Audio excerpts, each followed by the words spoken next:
You're not that old. Don't No, I mean it. There were no paparazzi. You were no paparazzi at that time. There were no paparazzis. This has happened now? This is There was no Viral Bayani then? back then. It was just What do you mean back then? If you keep talking, I'm over a decade older to you. If you keep saying back then I'll stop driving the car. Yeah. No, I'm sorry. I don't mean. What am I then? Back then.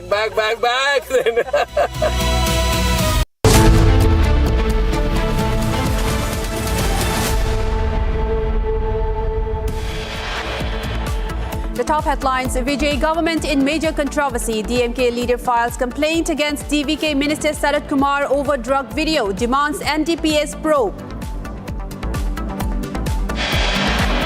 Republic super exclusive expose on the Shoaib Akhtar Lashkar link. Over 20 Indian cricketers refuse to comment on Shoaib Akhtar. Lawyers in Ayodhya refuse to represent accused in donation theft case. Lawyers demand accused to leave Temple Town. Pakistan carries out strikes in Afghanistan, killing 30. Kabul says Pakistan targeted civilians. Akal Takht summons all Sikh MLAs, Punjab ministers over anti-sacrilege law. Mystery theft at Giribala's residence. Attempted theft of files, but thieves scoot on hearing police siren. Was it an attempt to tamper evidence?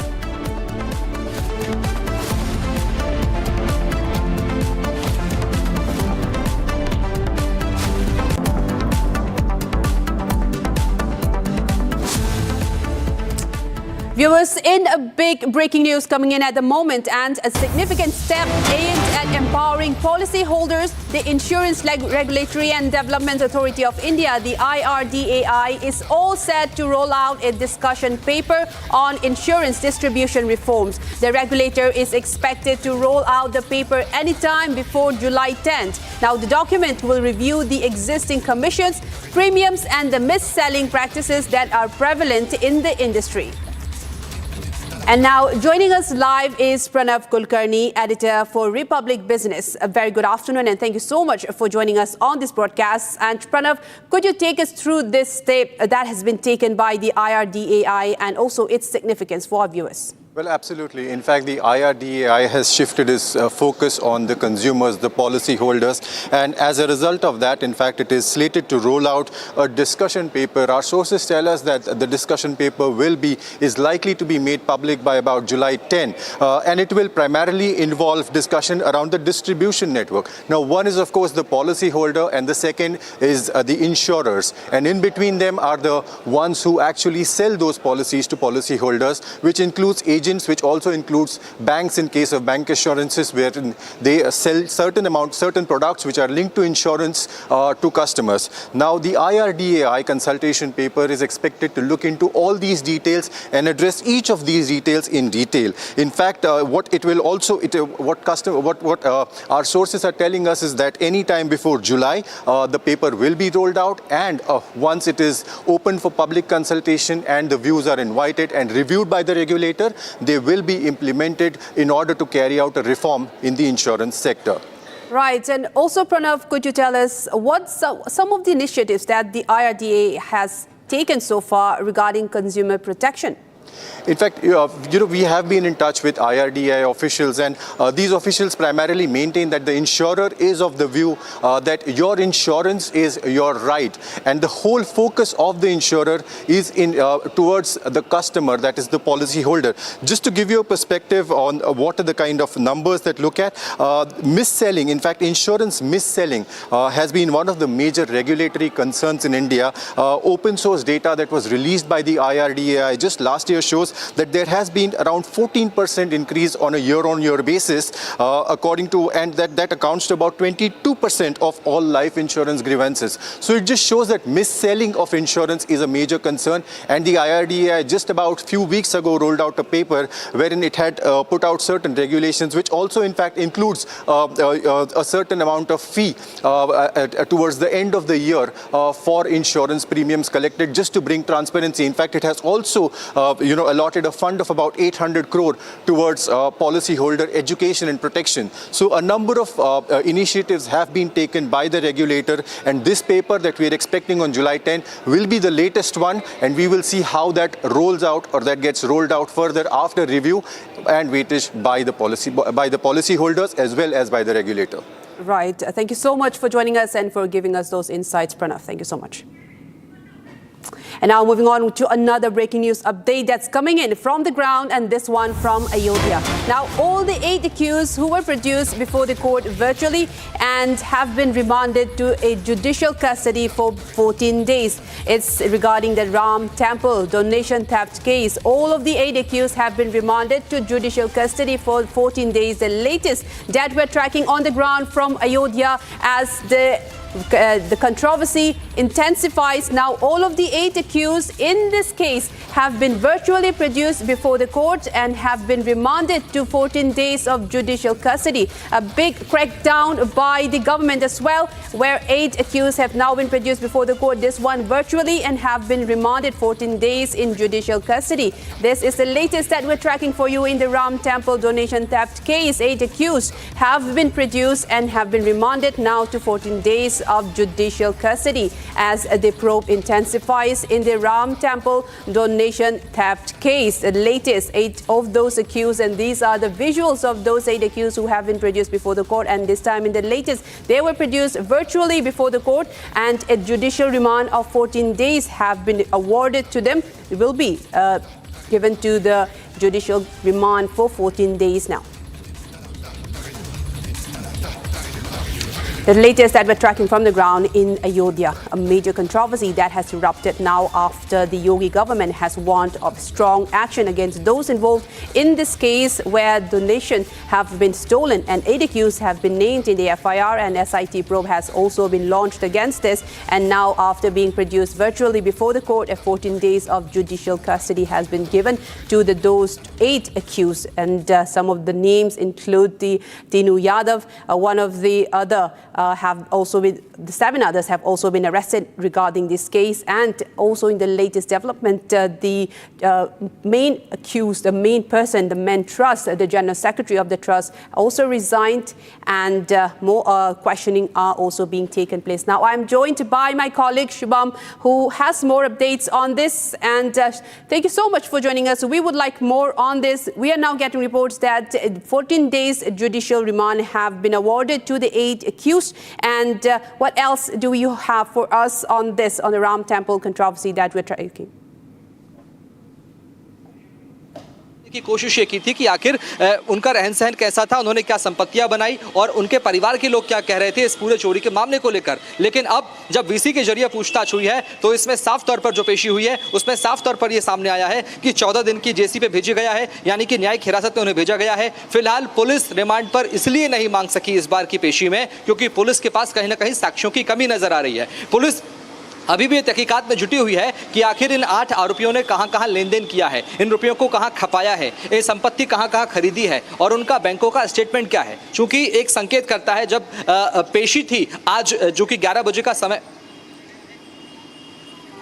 Right, as many investigations were being carried out, and several questioning was also done by the police, as per our reporters who have been tracking all of these stories in great detail from the ground, and several after hours of questioning. And we also know that the main who have been in charge of the temple trust, donation trust, was also questioned, and one of them is still remaining absconding, Champat Rai, and several others have also resigned in this case, and they are also they are also being questioned on that. And this is a major controversy that's now turned into a major flashpoint in the temple donation theft case. There's Tinu Yadav, who was produced before the court a few days earlier, and several others have also been named in the FIR. Now, my colleague has more on this. All right, Shubham is joining us live from the ground, and thank you so much for joining us, Shubham. Could you tell us more on the 14-day judicial custody that have been awarded to the 8 accused, and what else do we know of those who are in charge of the temple theft trust, of the Ram Temple? Shubham. बिल्कुल आज का दिन बड़ा अहम था और VC के जरिए इन 8 आरोपियों की पेशी होती है। पेशी में 14 दिन की न्यायिक हिरासत यानी जुडिशियल कस्टडी में इन्हें भेज दिया गया है। 2 हफ्तों की जेसी के जरिए अब इन्हें जेल में भेज दिया जाएगा। लेकिन पुलिस रिमांड पर इसलिए नहीं ले सकी इन 8 आरोपियों को क्योंकि पुलिस के हाथ में साक्ष्य कमजोर थे, साक्ष्य कम थे। ये जानकारी सामने आ रही है। चूंकि पेशी से ठीक 1 घंटे पहले पुलिस ने तीनों बैंकों में दबिश दी। जो ट्रस्ट के खाते जिन बैंकों में थे वहां पुलिस पहुंचती है। जो 8 आरोपी हैं उनके खाते जिन बैंकों में थे पुलिस वहां पहुंचती है। Canara bank, bank of Baroda और स्टेट बैंक ऑफ इंडिया की अयोध्या धाम शाखा पुलिस पहुंचती है और इन तीनों ब्रांच में जाकर पुलिस ये खंगालने की कोशिश करती है कि इन तीनों आरोपियों के लेन देन कहां हुए थे, कहां इन तीनों आरोपियों ने ट्रस्ट के पैसे का लेन देन यहां पर किया था और कैसे पैसे खपाए थे, यानी कहां उन्होंने इन पैसों का इस्तेमाल किया था, ये जांचने की कोशिश करती है। पेशी से ठीक 1 घंटे पहले, इसके पहले बीते 24 घंटे की हम बात करें तो यहाँ इन करीब 8 आरोपियों के घरों में दबिश दी थी पुलिस ने। परिवार के लोगों से पूछताछ की थी कि कहां उन्होंने संपत्ति खरीदी है, कहां पैसों का इस्तेमाल किया है, पैसे कहां छुपाए हैं। टिन्नू यादव, मनीष यादव, ये वो नाम है जो बड़े प्रमुख और खास चेहरे हैं। रसूख इन दोनों का था बड़ा और टिन्नू यादव के मकान से कल भी कुछ कैश बरामद हुआ, उसके घर से कुछ कैश बरामद हुआ है, ये जानकारी भी सामने आ रही थी। लेकिन अब जो पेशी हुई है उसमें कहीं ना कहीं पुलिस रिमांड पर नहीं ले सकी इन आरोपियों को और न्यायिक हिरासत में 14 दिनों के लिए इन 8 आरोपियों को भेज दिया गया है। यानी ये 8 आरोपी अभी 14 दिन न्यायिक हिरासत में जेल में ही रहेंगे। पुलिस इन्हें रिमांड पर नहीं ले सकी, यानी कि सख्ती से पूछताछ करने के लिए पुलिस को इन्हें रिमांड पर लेना होगा, लेकिन अभी पुलिस रिमांड नहीं मिल पाई है। ये सभी जुडिशियल कस्टडी न्यायिक हिरासत में गए हैं जेल के अंदर एक बार फिर 2 हफ्तों के लिए। ये बड़ी जानकारी सामने आ रही है। पहले गहमा गहमी थी कि शायद फेस टू फेस ये सुनवाई हो सकती है, कोर्ट में पेश किया जा सकता है 8 आरोपियों को, लेकिन दोपहर के बाद 2 बजे के बाद ही स्पष्ट हो गया कि वीसी के जरिए वर्चुअल माध्यम से ये पेशी होगी और उसके बाद इस पेशी में साफ तौर पर स्पष्ट हो चुका है कि अब 14 दिनों के लिए इन 8 आरोपियों को न्यायिक हिरासत में भेज दिया गया है, जुडिशियल कस्टडी में भेज दिया गया है। अब बड़ी बात यह है कि इस कस्टडी के दौरान क्या पुलिस इन्हें रिमांड पर लेने की कोशिश करेगी, क्या एक बार फिर पेशी का मौका मिलेगा, और अगर अदालत ने इन्हें पुलिस रिमांड पर दिया तो उसके बाद ही ये साफ हो पाएगा कि आखिर पूछताछ में और क्या नया निकलकर सामने आता है। वरना एसआईटी की जांच लगातार जारी है। पुलिस जो एसआईटी के रिकमेंडेशंस वाले नाम हैं, जो संदिग्ध भूमिकाएं वाले नाम हैं, उन नामों को लेकर लगातार तहकीकात कर रही है, उन नामों को लेकर इन्वेस्टिगेशन कर रही है और ये जांचने की कोशिश कर रही है कि कौन कौन इसमें संलिप्त हो सकता है। लेकिन फिलहाल ये 8 आरोपी न्यायिक हिरासत में जा चुके हैं। ये फैसला अदालत ने सुनाया है। ये बड़ी सुनवाई थी, अहम सुनवाई थी और अभी 2 हफ्ते तक ये सभी 8 आरोपी न्यायिक हिरासत में ही रहेंगे। Right. Thank you so much for all of those insights and updates. Shubham will get back to you for more in this. And now, viewers, more stories coming in, and in the latest development, trouble seems to mount for the TVK Minister Sarath Kumar and the VJ government in Tamil Nadu after a complaint was filed by DMK advocate Saranya Natharanjan seeking a proper investigation in the video that went on social media that alleged that the minister was seen crushing a white powder-like substance during an IPL match 2 years ago. Another complaint has been filed against Tamil Nadu Minister for Human Resources Management, D. Sarath Kumar, alleging that he distributed money to induce people to vote during the election campaign. The complaint was lodged by a representative of the election flying squad at the Visaranai Nagar police station of Tambaram constituency after a video allegedly showing money being distributed during Minister Sarath Kumar's campaign went viral. This is the latest as trouble seems to mount for the VJ government. Before there was the viral video of the Sarath Kumar, and now another complaint filed against him. I am now joined by my colleague Sharda to give us more details on this. Sharda, we're getting that this is not just one incident. Now more and more trouble seems to be mounting on the VJ government, the Sarath Kumar, at the flashpoint of all of this controversy where one video went viral and now another complaint being launched against him. Can you tell us more on this? Well, Amrita, as you saw last week, it was all about Sarath Kumar's video where he said he was crushing a tablet for his child who was sick. However, multiple people claim that it was not a substance that is not prohibited and that claimed that it could be even drugs. So DMK today made a huge protest against the declining law and situation in the state of Tamil Nadu. In that, they also included that an investigation should be done against TVK Minister Sarath Kumar, alleging that the video is misdirecting. And also DMK's the advocate wing today submitted an official complaint to the police commissionerate of the city, asking them to take an action against this particular event because the way that he had used the substance on his phone using an ATM card and a currency note created a lot of confusion and doubts amongst them, is what the DMK claims. Now, another complaint filed in Tambaram police station today is by the flying squad of the Election Commission, alleging that they have a video proof that shows Sarath Kumar distributing gifts and money to the people of his constituency, claiming that whether it was cash for oaths that Sarath Kumar had given, and both the complaints have been received by the police of the state of Tamil Nadu. However, a case is yet to be filed. No FIR has been filed yet, so we have to wait and watch if Vijay's government is going to take this particular information from the DMK in a strong manner, the complaint against TVK Minister Sarath Kumar, and investigated thoroughly in this case. And also, Sharda, we have had reports that there were several protests that was carried out today. DMK student wing also carried out a protest demanding action against him. So why is the Vijay government silent and haven't responded any of these allegations, neither denying nor confirming? What does it say? This tell about the TVK government? We know that Vijay has been strong against the anti-drug campaign, which was big on his agenda during elections. And now with all of this controversy mounting on him, why is he remaining silent on this?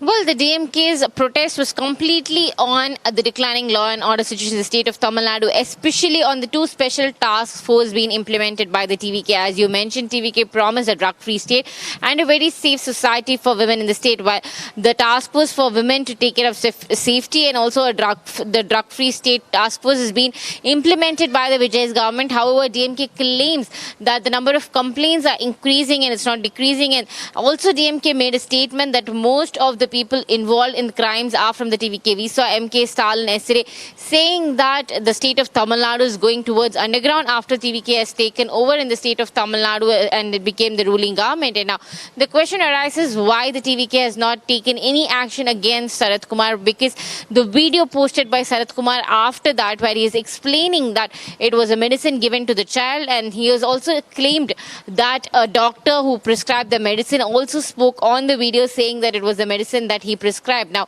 TVK has not taken any legal action, has not given any explanation as such, because the minister claims that it was a tablet that was prescribed by a pediatrician for his sick child. Now, the question is also once again arising whether the TVK will take action against his own ministers. Now, while the TVK has been silent over this issue, we have to wait and watch whether an inquiry will be taken place, because it's likely that a normal inquiry at least would be done, because the CMO has requested a letter from the respective minister and regarding these complaints. Right. Thank you so much for all of those details, Sharda, and we'll continue to get in touch with you for more updates. And now, viewers, we have a big breaking news coming in at the moment. Prime Minister Narendra Modi will be holding a meeting with secretaries tomorrow. The meeting will focus on new reforms. Now, secretaries from all departments will be present and they will be presenting their information at the meeting. The future goals will also be discussed, and the meeting is slated to be held at around 4:30 tomorrow. A cabinet meeting that will be chaired by the Prime Minister himself will be held on Wednesday at 11 a.m. This is after the Prime Minister comes back from his Seychelles visit and is scheduled to hold a key crucial meeting where several secretaries will be there to present their presentations. And this is regarding a meeting for all of the secretaries of all departments will be present there. A cabinet meeting will also be held on this regard, and this is a crucial meeting to discuss key future goals of the country, key goals of the nation.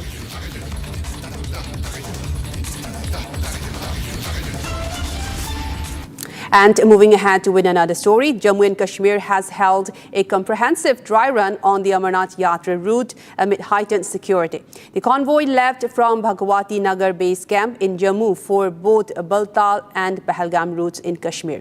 Jammu and Kashmir Police and CRPF provided robust security cover for the entire exercise. Senior officials traveled in a government bus to Kashmir to assess preparedness and coordination on the ground. The 57-day annual Amarnath Yatra is set to begin on July 3. Lieutenant Governor Manoj Sinha will flag off the first batch of pilgrims from Bhagwati Nagar on July 2. And this is a ground report filed by my colleague Gursimran Singh. Let's take a look. Right ahead of the start of the Amarnath Yatra, the dry run for the Yatra is taking place here from the Bhagwati Nagar base camp, and equipped with the sophisticated weapons, the teams of the CRPF, they are now leaving for the Kashmir Valley. This is a dry run in which the senior officials all will be part of this first cavalcade that will be leaving for the holy pilgrimage of Baba Barfani. The entire stretch will be completed and all the formalities, modalities will be completed for this yatra that will take place. Here the CRPF has deployed its special commandos that will be part of this grid, the escort grid that will take place, and here you will see that equipped with the sophisticated weapons to carry out possibility of any anti-sabotage attempt. These teams of the CRPF, they have been deployed here with the weapons as well as with the communication devices. I'll request Ashu to come along with me and we will show you that these are the men of the CRPF that have been deployed here with the bulletproof gear. They are fully equipped. Also with them they have the communication devices, so that if needed arises, these communication devices will be used, and they have been equipped with the bulletproof gear so that in case of contingency or if anyone tries to target them, they can give a befitting reply. Here you will see that these commandos will be part of this entire cavalcade, starting from Jammu to the Lambar area in the Banihal, and after that the security will be taken over by the Kashmir Zone Police. So a heightened security grid is in place as we speak. As the dry run continues for the Amarnath Yatra, the pilgrimage is going to be very important. These are the men, the troops that are always ready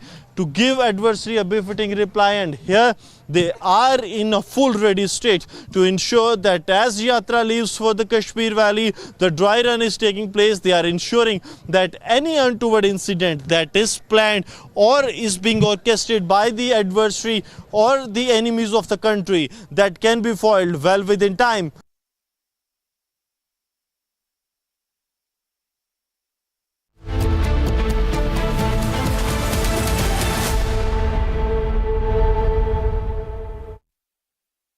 प्यास बुझाए ठंडक लाए सबको भाए जीरा से MTH का जल जीरा जीरा से जीरा से असली रिफ्रेशिंग, असली स्वाद, असली मजा।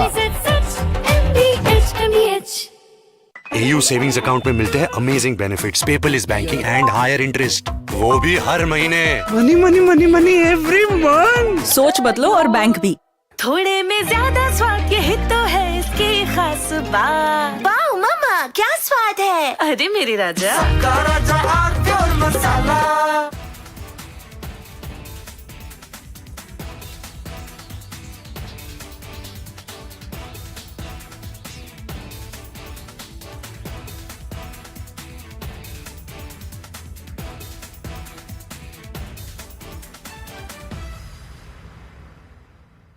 Ladies and gentlemen, I want to talk tonight about an incident where an FIR got registered against 4 people.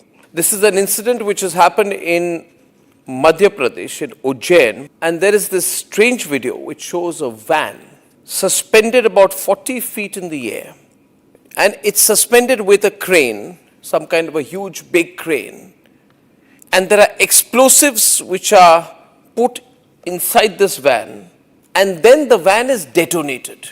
Watch this very carefully, ladies and gentlemen. This is apparently during a Muharram procession, where the organizers fill a car with explosives, lift it 40 feet in the air with explosives, put a slogan on the vehicle saying, "Le fir aage," which means, look, we are back.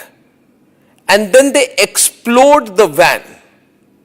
And at that point of time, there are posters put, there's a lot of mayhem.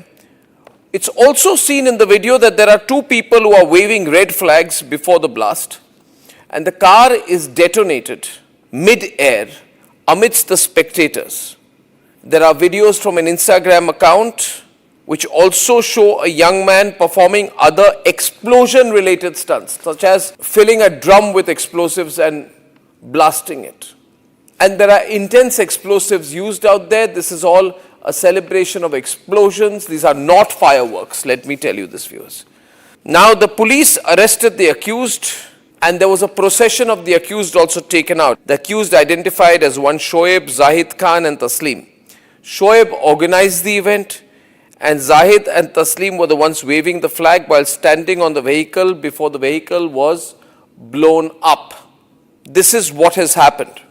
And this is the strangest and most dangerous incident that has happened because we don't know what is the message that they were trying to send by carrying out a car explosion. Please look at these pictures with concern. A crane hoists a car 50 feet into the air and a mock terrorist attack is carried out. A hanging enacted with little purpose connecting the act to the occasion. There was an attempt at some kind of messaging. And ladies and gentlemen, remember what happened in Red Fort. Just 8 months back, there was a blast at Red Fort. And today, 8 months later, some people are celebrating with a mock terrorist attack. What kind of provocation is this?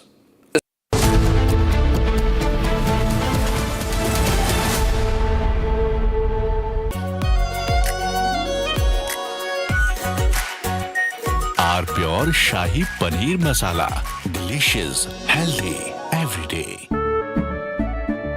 केसरिया से मन जोगी हुआ रे दिल झूमे देखो मतवारा हुआ रे केसरिया से मन जोगी हुआ हर पल मनाओ केसरी त्योहार विमल बोलो जुबान केसरी चमकी चाट से क्या बना है आलू चाट या फ्रूट चाट स्वाद बढ़ाए चमकी चाट क्या बात है स्वादिष्ट पकोड़े और बरसान अरे चमकी चाट है इसकी जान असली स्वाद सिर्फ चमकी चाट. Ladies and gentlemen, yesterday I said that Bhagwant Man's problem is that in the process of covering up one lie, he is lying a second time. So to cover two lies, he lies a third time and a fourth time. And now he's in a big trap. He is doing everything possible to save his job. But it's going to become more and more difficult for him. Plus, I think he has some very foolish advisors. You see, this controversy is about a younger Bhagwant Mann. He's about 52 years now, 52 or 53. And the video apparently goes back to the time he was 39 years old. This is a video he's released. Let me first show you the other video, the controversial video. This, ladies and gentlemen, is a picture of Bhagwant Mann at the age of 39. And visibly, over the last 13 years, he's aged. There's nothing wrong with that. We all age. But there's a distinct difference in facial appearance. I'd like to show you a picture of Bhagwant Mann at present, which is about 52, 53 years old. And Bhagwant Mann on the other side at the age of 39, when he was a performer. Well, he is still a performer in a way. But there's a distinct physical difference. A, he's put on a lot of weight. His face is much more puffy. He's older. He's wearing a turban. He was not wearing a turban at that time. Not always, at least. Not always photographed with a turban. And so there's a distinct difference. So if you see the picture of the younger Bhagwant Mann, you'd actually have a blink and miss moment. Is this the same guy, you'd say? We all age. But some people, their appearance changes distinctly between 12 to 13 years. They're almost unrecognizable. And Bhagwant Mann is, fortunately or unfortunately, among those people. Now, what Bhagwant Mann is trying to say is, the guy you see in the pictures, in the sacrilege video is not me. And he's banking on the fact that he looks different now. Now look at the picture on the left-hand side, the younger Bhagwant Mann. And look at the pictures on the right. From Asia's largest news headquarters, setting the agenda for Bharat.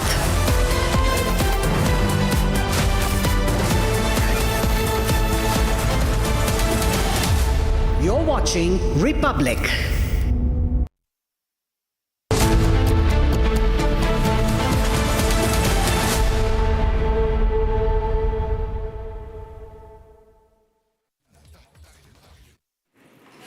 Good afternoon, viewers. You're watching Live and Breaking, and I'm Rakshita Mishra with you. Let's get started with the top story that we're tracking for you at 4.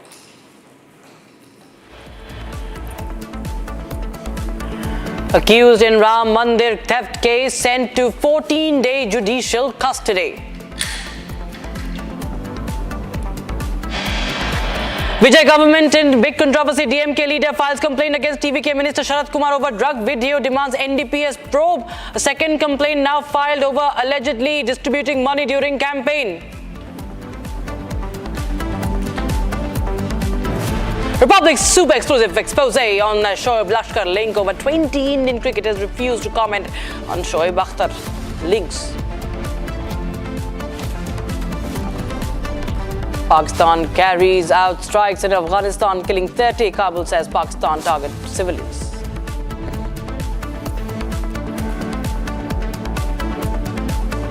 Akal Takht summons Sikh MLAs, Punjab ministers over anti-sacrilege law.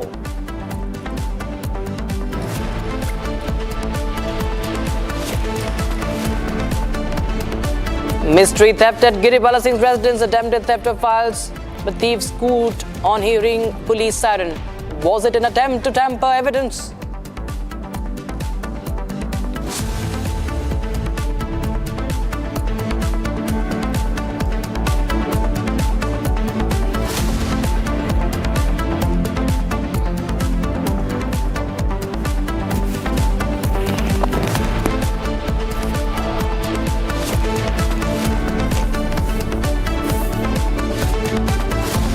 All right.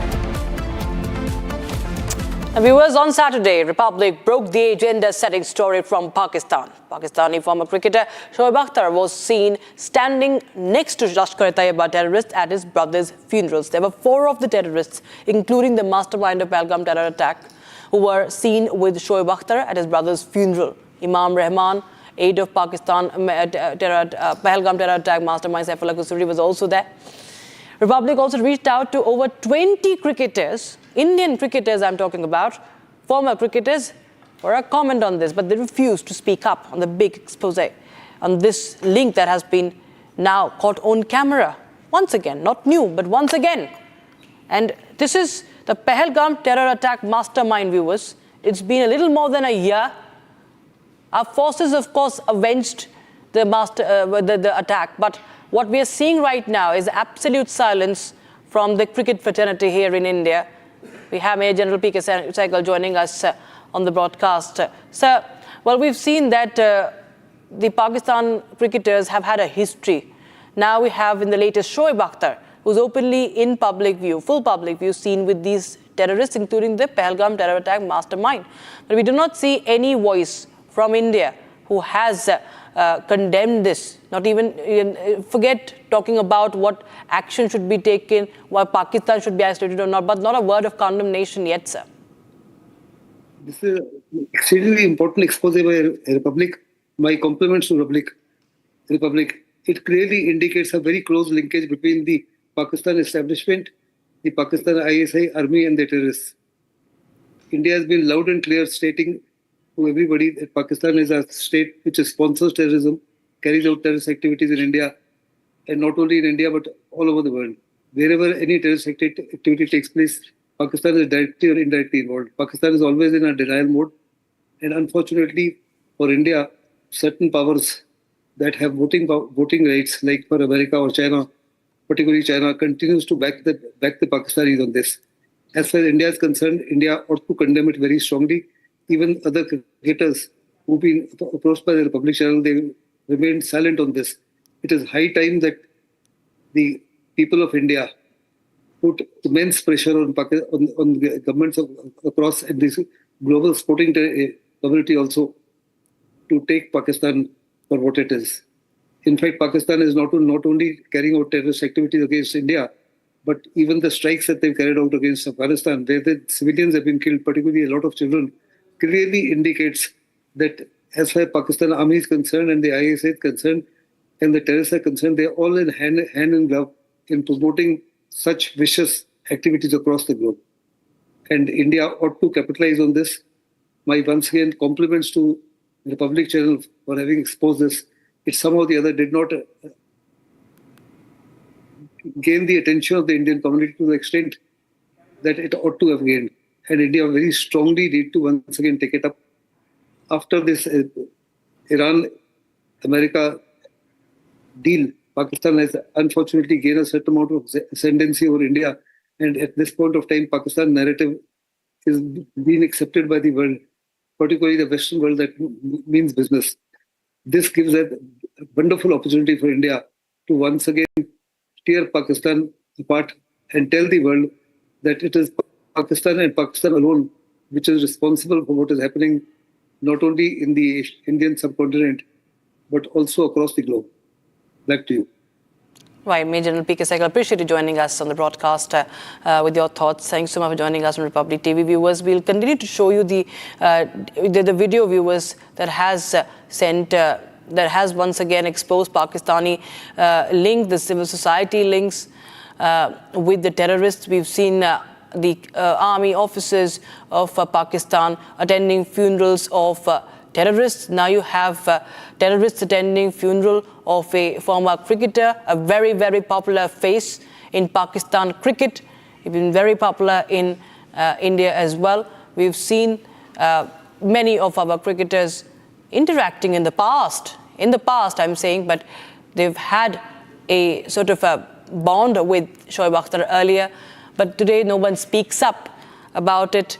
No one speaks up, not a word of condemnation. Pahalgam terror attack, you can see that visual on the right side of the screens. But now we see the mastermind attending the funeral of brother of Shoaib Akhtar. And we continue to have that debate, viewers, on Republic TV. In the meantime, we shift our focus to the other stories. A shocking new twist now coming in as far as Tushar Sharma's death case is concerned. A theft bid was reported at the residence of Giribala Singh, who's the accused in this case, ex-judge. Now, this is now raising more questions than answers, viewers. Police say that the intruders allegedly targeted not just jewelry, but also files containing documents that were linked to Giribala Singh and her son, Samar Singh. They're both in jail right now. Now, at the time of the incident, Giribala Singh's brother was present in the house. He said that the thieves entered through the rear portion of the house late Saturday night, so no one initially noticed the break-in. Now, coincidentally, a police patrol was passing nearby. On hearing the police vehicle siren, the burglars panicked, abandoned the stolen goods and escaped. They chased them. Police chased them, but they managed to flee. So now several questions are now being raised as why would burglars be interested in documents? And was this theft another attempt to access or tamper with material linked to the ongoing investigation? And with the CBI already probing the death case, there are demands growing for all recovered documents to be immediately handed over to the central agency as investigators are examining the latest twist. My colleague Satya Vijay has also filed this report from outside Giribala Singh's house. Let's take a listen. Tushar Sharma संदिग्ध मौत मामले में फिलहाल मुख्य आरोपी गिरिबाला सिंह और समर्थ सिंह न्यायिक हिरासत में जेल में हैं, लेकिन गिरिबाला सिंह के इसी मकान में शनिवार रविवार दरमियानी रात को अज्ञात नकाबपोश चोर घुसते हैं। जो जानकारी है उसके मुताबिक पीछे के जो रास्ता है, एक खंडर मकान है, वहां से चोर फर्स्ट फ्लोर पे घुसते हैं और फर्स्ट फ्लोर की अलमारी के ताले तोड़कर सोना चांदी के जेवरात के साथ साथ कुछ दस्तावेज भी ले जाने की सूचना है। रोचक बात यह रही कि जब ये घटना हुई उसके बाद कटारल थाने की पुलिस यहीं से पेट्रोलिंग करते हुए गुजर रही थी और उन्होंने उन संदिग्ध चोरों को रोका और पूछताछ भी की। और इस दौरान जो चोर हैं, जो नकाबपोश बदमाश थे, वो पुलिस को गुमराह करते रहे। हालांकि वो पुलिस को चकमा देकर वहां से फरार हो गए, लेकिन घटना के बाद कटारल थाना पुलिस इसी घर में पहुंचती है। घर में लगे सीसीटीवी कैमरे खंगाले जाते हैं, जिसमें कुछ नकाबपोश चोर फर्स्ट फ्लोर पे दिखाई देते हैं अलमारी तोड़ते हुए और दस्तावेज के साथ साथ जेवर और कैश को जुटाते हुए। और उन फुटेज के आधार पर पुलिस अब जो बदमाश हैं उनकी पहचान करने में जुटी है। कटारल पुलिस ने कुछ संदिग्धों को हिरासत में भी लिया है, लेकिन सबसे अहम बात यह है कि यहाँ जो चोरी हुई उसमें एक इनपुट ये आ रहा है कि कुछ घर से जुड़े दस्तावेज जो हैं वो भी चोर लेकर फरार हुए हैं।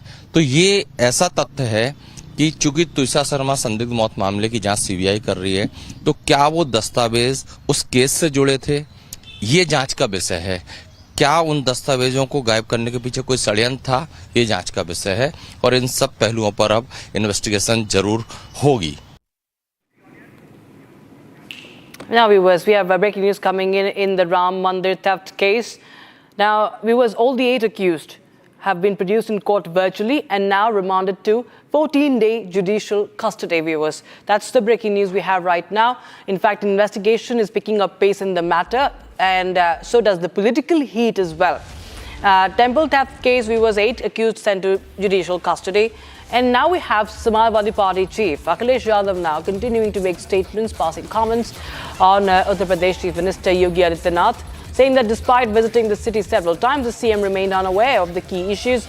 In fact, Samajwadi Party chief Yadav reiterates that he would visit the Ram temple after the completion of the Shiv temple at Kedareshwar Dham in Etawah.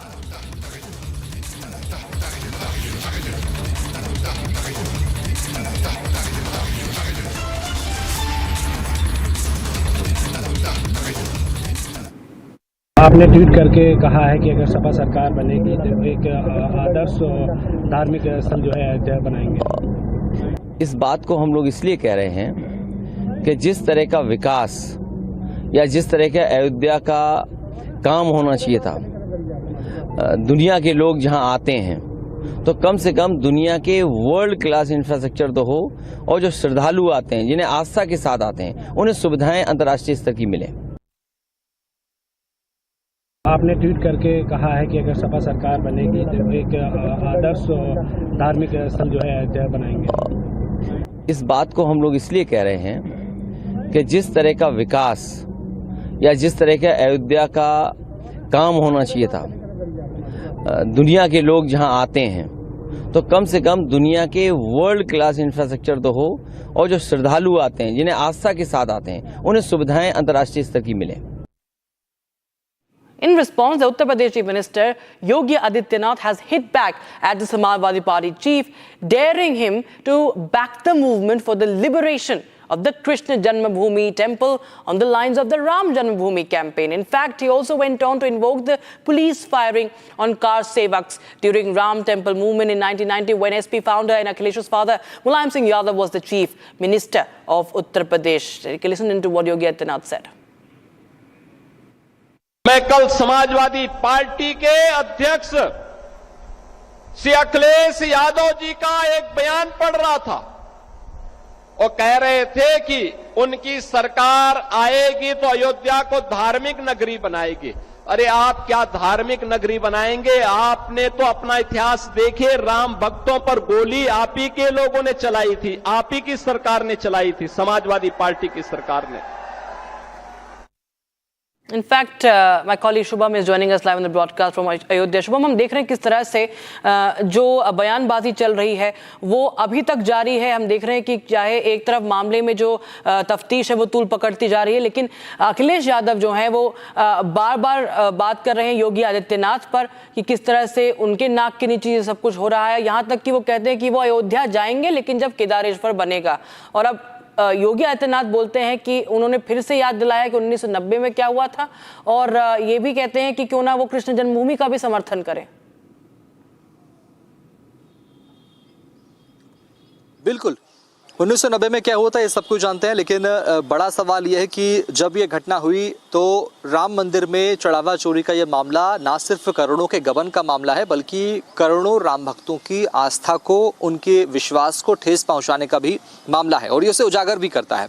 क्योंकि 8 आरोपी अब जेल में हैं, फिलहाल नामजद हैं, उन पर आरोप साबित हो सकते हैं। चूंकि अब पुलिस की यहाँ पर जाँच चल रही है, आज उन्हें कोर्ट में पेश किया गया, वीसी के जरिए सुनवाई हुई और मामले में उन्हें 14 दिन की न्यायिक हिरासत भेज दी गई। लेकिन बड़ा सवाल ये कि जांच में अब क्या निकलकर सामने आता है, क्योंकि विपक्ष मौका ढूंढता है सरकार पर हमला करने का, और एक बार फिर ये बड़ा और ठोस मौका बीजेपी यहाँ पर विपक्ष को मिला है सरकार पर हमला करने का। ऐसे में समाजवादी पार्टी हो, चाहे कांग्रेस हो, चाहे हम बात करें आम आदमी पार्टी की, तो ये तीनों ही जो विपक्षी दल हैं वो साफ तौर पर सरकार पर हमलावर हैं। ऐसे में सीएम योगी ने भी साफ तौर पर कहा है कि एक्शन होगा, दूध का दूध पानी का पानी होगा। एसआईटी की जांच में चाहे कोई भी हो, उनका साफ तौर पर कहना है कि चाहे कोई भी हो, बड़ा अधिकारी हो या छोटा अधिकारी या बड़े पद पे बैठा हो कोई भी अधिकारी, जांच की आंच उन तक अगर पहुंचेगी तो पूछताछ होगी, उनसे भी सवाल किए जाएंगे और अगर दोषी पाए गए तो कार्रवाई होगी। ये बिल्कुल साफ है। लेकिन इस पूरे मसले पर सियासत गर्मा गई है, विपक्ष लगातार हमलावर है। कल कांग्रेस के जो नेता है, एक डेलीगेशन है, वो भी कल अयोध्या आ सकता है, ऐसी जानकारी सामने आ रही है। इसके पहले संजय सिंह जो कि आम आदमी पार्टी के सांसद थे, उन्होंने भी एक एसआईटी से मुलाकात करके अपने कुछ साक्ष्य सौंपे थे। उनका कहना था कि मेरे पास कुछ अहम दस्तावेज हैं, जमीन के जुड़े कागज हैं, कुछ ऐसे ट्रांजेक्शन है जिसके जरिए ये पेश होगा कि एसआईटी को सहयोग होगा और उसके साथ साथ ये वो बात सिद्ध कर सकते हैं कि इसमें गबन हुआ है या घोटाला हुआ है। लेकिन अब समाजवादी पार्टी भी हमलावर है, इधर विपक्ष सरकार पर हमलावर है, तो वहीं सरकार का साफ तौर पर यह कहना है कि जो भी दोषी होगा उस पर सख्त से सख्त कार्रवाई की जाएगी। दोषी 14 दिन की ये साफ तौर पर सरकार का कहना है। 14 दिन की जो ये अभी इनको रिमांड पे भेजा गया है, हम देख रहे हैं कि बार एसोसिएशन कह रहा है कि कोई भी जो है इनको रिप्रेजेंट ना करे, कि इनको कोई भी वकील ना मिले। इसको लेकर भी काफी ज्यादा विरोध देखने को मिल रहा है। जहां तक बात है अयोध्या में फैजाबाद में जो बार एसोसिएशन है, वहां भी हम देख रहे हैं कि काफी कुछ प्रोटेस्ट हो रहा है इनके खिलाफ। एक वीडियो जो है काफी ज्यादा वायरल हो रहा है। जहां तक बात है बार एसोसिएशन के प्रेसिडेंट का भी, उसको लेकर क्या कुछ जानकारी सामने आ रही, जो कि मामला तो अभी कोर्ट में चल रहा है। एग्जैक्टली पहले ये सब कुछ हो रहा था। जब पुलिस की टीम 3 बैंकों में पहुंचती है तो उसके साथ साथ यहाँ फैजाबाद कोर्ट में भी बार एसोसिएशन के जो कर्मचारी हैं, जो पदाधिकारी हैं, वो एक मंथन कर रहे थे। वो इस बात को लेकर तय कर रहे थे कि हम में से कोई भी इन 8 आरोपियों की और से पैरवी कोर्ट में नहीं करेगा, कोई भी कोर्ट में पेश नहीं होगा, इनका पक्ष कोई नहीं कोर्ट में रखेगा। उन्होंने इस बात को लेकर भी जो 3 बड़े फैसले तय किए हैं वो ये कि कोई भी इनका पक्ष नहीं रखेगा, कोई भी वकील बार एसोसिएशन का सदस्य जो होगा वो नहीं रखेगा। अगर ऐसा करता पाया गया तो उसकी सदस्यता जो है रद्द कर दी जाएगी, उसे इस बार से बाहर कर दिया जाएगा। उसके अलावा जो तीसरा फैसला वो ये किया गया कि अगर कोई ऐसा करता है तो उस पर 5 लाख का जुर्माना यहाँ पर लगाएगा एसोसिएशन। ये बात भी जानकारी सामने आ रही है। लेकिन फिलहाल बड़ा सवाल ये है कि आखिर पुलिस के पास जो साक्ष्य जुटाए गए हैं उनमें कहीं ना कहीं कमी नजर आई, जिसके जरिए पुलिस आज वीसी पे जब पेशी हुई तो पुलिस इनकी रिमांड पर नहीं मांग पाई। कहीं ना कहीं दस्तावेजों की कमी, ऐसी जानकारी सामने आ रही है। पुलिस की जो जांच है उसमें कहीं ना कहीं गति धीमी नजर आ रही है। फिलहाल ये कहा जा रहा है कि 13 जुलाई के पहले शायद पुलिस एक बार फिर ये अपील करे कि उन्हें पुलिस रिमांड पर लिया जाए और उसके बाद सख्ती से पूछताछ हो। लेकिन आने वाले 2 हफ्ते तक ये न्यायिक हिरासत में भेज दिए गए हैं। ये फिलहाल तक का अब तक का अपडेट है और आने वाले समय में देखना होगा कि पुलिस कब इन्हें पुलिस रिमांड पर लेती है और उसके बाद सख्ती से पूछताछ करती है। बार एसोसिएशन का भी साफ तौर पर कहना है कि कोई भी इनका पक्ष नहीं रखेगा। बहुत शुक्रिया जुड़ने के लिए Shubham, thank you so much joining us. And now we shift our focus to the other stories that we are tracking from across the globe. This is from Venezuela. Rescue teams from Venezuela and around are racing against time to find the survivors trapped under rubble for 4 days after 2 powerful earthquakes struck the northern state of La Guaira. And the death toll has reached 1,450, with thousands still missing. International teams and local civilians continue desperate search efforts.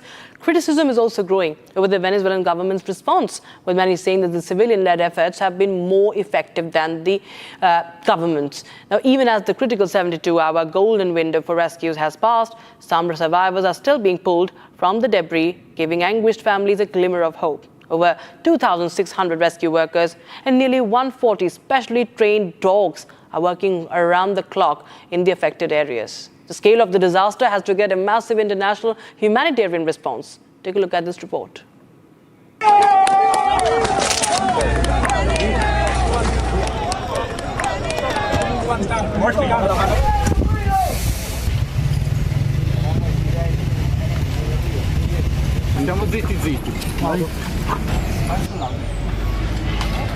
What we're seeing behind me is rescuers from mostly other countries and dozens of Venezuelans working as fast as they can to find their loved ones. This continues to be mostly a citizen-led effort. We can see a few more soldiers from Venezuela than we saw in previous days. But again, it's mostly neighbors, friends, relatives who are searching for their loved ones.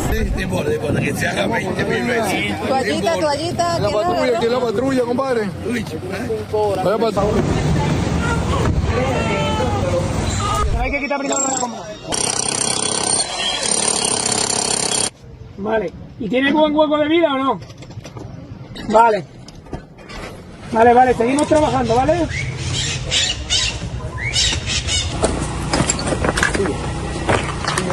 Muy bien. Llega a 1.450 personas, mujeres y hombres que perdieron la vida como consecuencia de la más brutal catástrofe natural que haya sufrido nuestro país en su historia. 3.150 personas se han reportado heridas en los hospitales de La Guaira y en los hospitales de los 7 estados donde hubo algún tipo de afectación. 12.721 personas damnificadas. Vale, ¿Y tiene buen hueco de vida o no?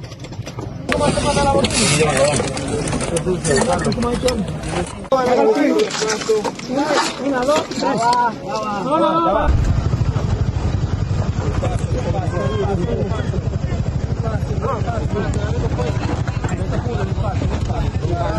Vayan rotando la misma gama favorita, vayan rotando despacio. Cuidado.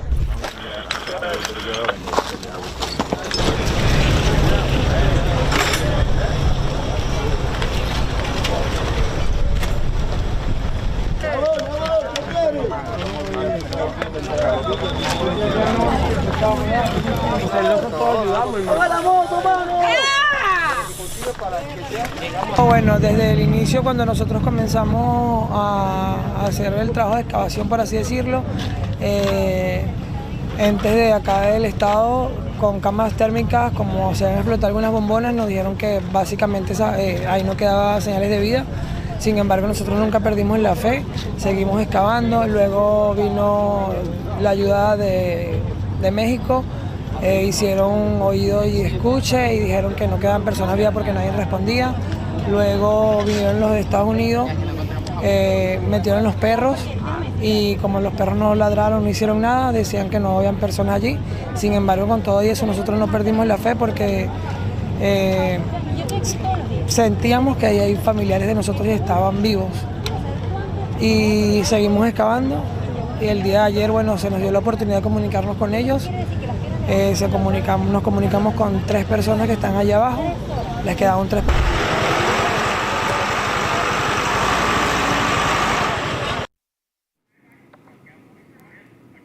Sikh MLAs and cabinet ministers across party lines appeared before the Akal Takht today over the sacrilege law. Here's more.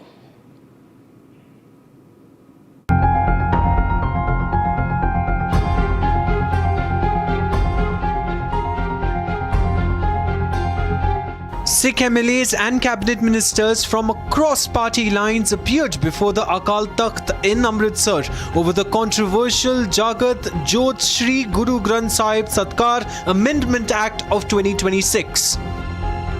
The highest Sikh temporal authority objected to the law, saying it was passed without consulting the Sikh Panth or the SGPC and raised concerns that it imposes excessive regulations on religious institutions and sevadars.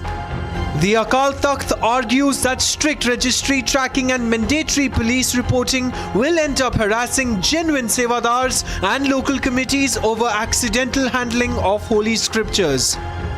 Facing immense spiritual pressure, the state government has reportedly blinked.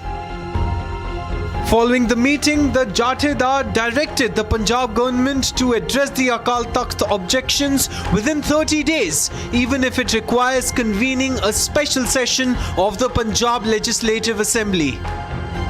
Top leadership is now preparing to comply with the Akal Takht's orders, setting the stage for a likely rollback or a special legislative session within the month. The Akal Takht also asked the government to keep the proposed anti-sacrilege law in abeyance until the concerns are resolved. The development marks a significant intervention by the Akal Takht, placing pressure on the Punjab government to revisit the legislation through consultation with Sikh religious bodies. And it's a big breakthrough in the Sarla Devi abduction and murder case, viewers. Justice for Sarla Devi, the Kashmiri Pandit nurse, continues. But after 35 years, we see a charge sheet has been filed against Yasin Malik. 737-page comprehensive charge sheet filed before the court of the additional sessions judge under the NIA. Yasin Malik has been named, the JKLF's Yasin Malik named in the murder of Kashmiri Pandit nurse at the Sher-e-Kashmir Institute of Medical Sciences, who was killed by JKLF terrorists on 18th of April 1990. Investigation reveals the involvement of Muhammad Yasin Malik, then Chief of Commander of JKLF, along with Khurshid Ahmad Chaklu and Abdul Hamid Sheikh, Muhammad Yusuf Sofi, Ghulam Muhammad Taplu, planning the execution and abduction of the brutal killing.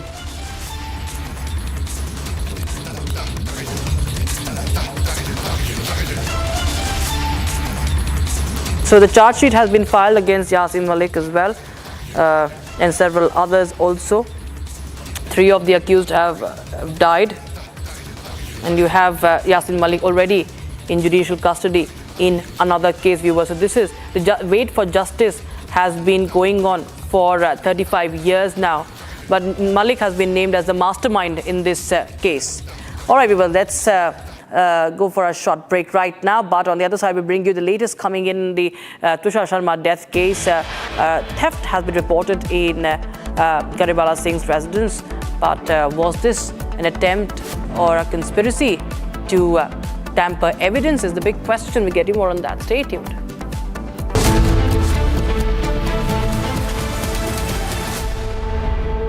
प्यास बुझाए ठंडक लाए सबको भाई जीरा से MTH का जल जीरा जीरा से जीरा से असली रिफ्रेशिंग, असली स्वाद, असली मजा।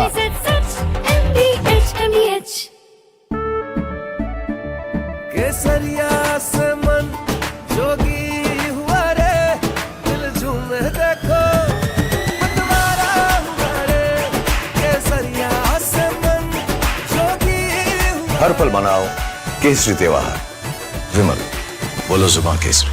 आर प्योर सूजी पास्ता उबालो मिलाओ और खाओ 8 मिनट में तैयार। क्या टेस्ट है सबका राजा are pure masala.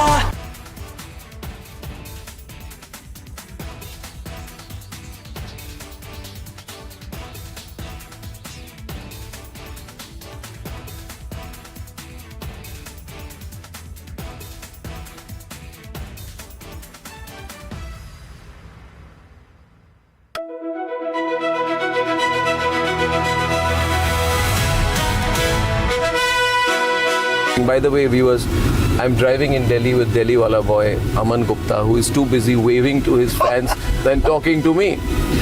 Please come down to earth, Aman. Yes, I am sorry. You're on my show. I forgot. This is not your show. This is my show. Stop waving to your fans. Be modest. Now everybody look. अरे आप politician हो. आप politician हो. आप ये क्या कर रहे हो? This is too much. आपने बोला humble हो, मैं humble हो रहा हूँ।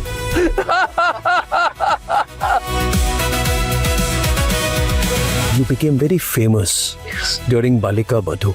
At that time, there was a huge amount of fame and focus, right? There was. People must be writing about you. The paparazzi would have written about you. There were no paparazzis at that time. You're not that old. Don't No, I mean it. There were no paparazzi. You were no paparazzi at that time. There were no paparazzis. This has happened now? There was no Viral Bayani then? Back then, it was just, What do you mean back then? No, if you keep talking, I'm over a decade older to you. If you keep saying back then I'll stop driving the car here. No, I'm sorry. I don't mean... What am I then? Back then.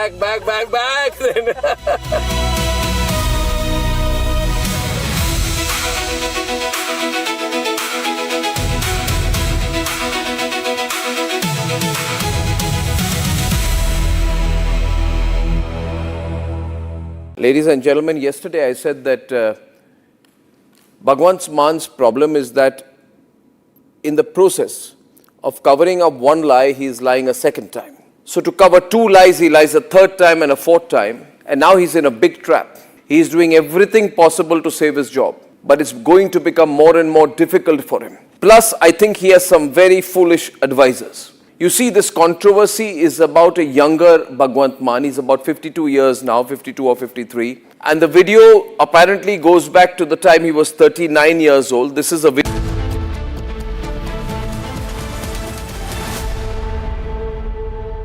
थोड़े में ज्यादा स्वाद यही तो है इसकी खास बात। वाओ मामा, क्या स्वाद है? अरे मेरे राजा, सबका राजा आर प्योर मसाला। केसरिया से मन जोगी हुआ रे, दिल झूमे देखो मतवारा हुआ रे, केसरिया से मन जोगी हुआ। हर पल मनाओ केसरी त्योहार, विमल बोलो जुबान केसरी। चमकी चाट से क्या बना है? सैंडविच, लस्सी और छाछ। हर घूंट में चमकी चाट। अब बताओ, स्वाद आया? असली स्वाद सिर्फ चमकी चाट।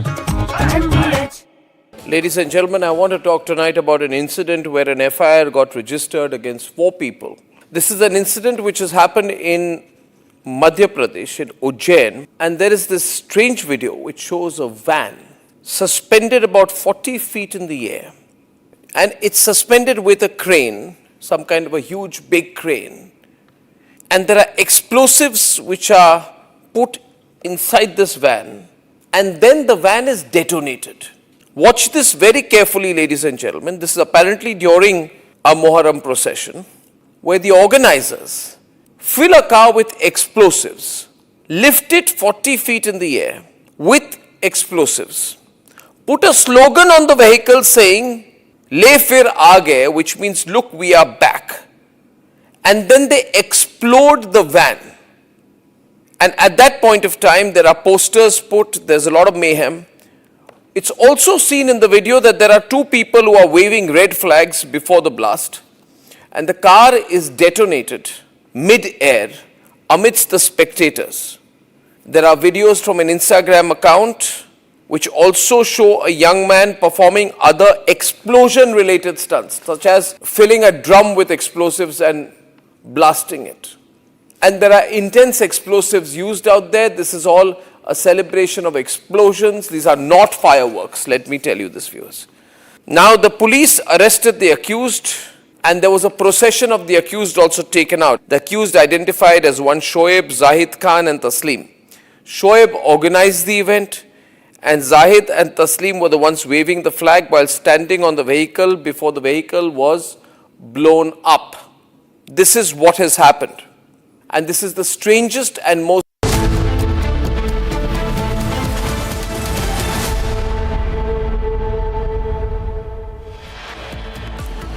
Accused in Ram Mandir theft case sent to 14-day judicial custody. Vijay government and major controversy. DMK leader files complaint against TVK Minister Sarath Kumar over drug video, demands NDPS probe. A second complaint also filed in connection with money distribution, alleged distribution of money during election campaign. Republic's super exclusive expose on Shoaib Lashkar link. Over 20 Indian cricketers refused to comment on Shoaib Akhtar. Pakistan carries out strikes in Afghanistan, killing 30. Kabul says Pakistan targeted civilians.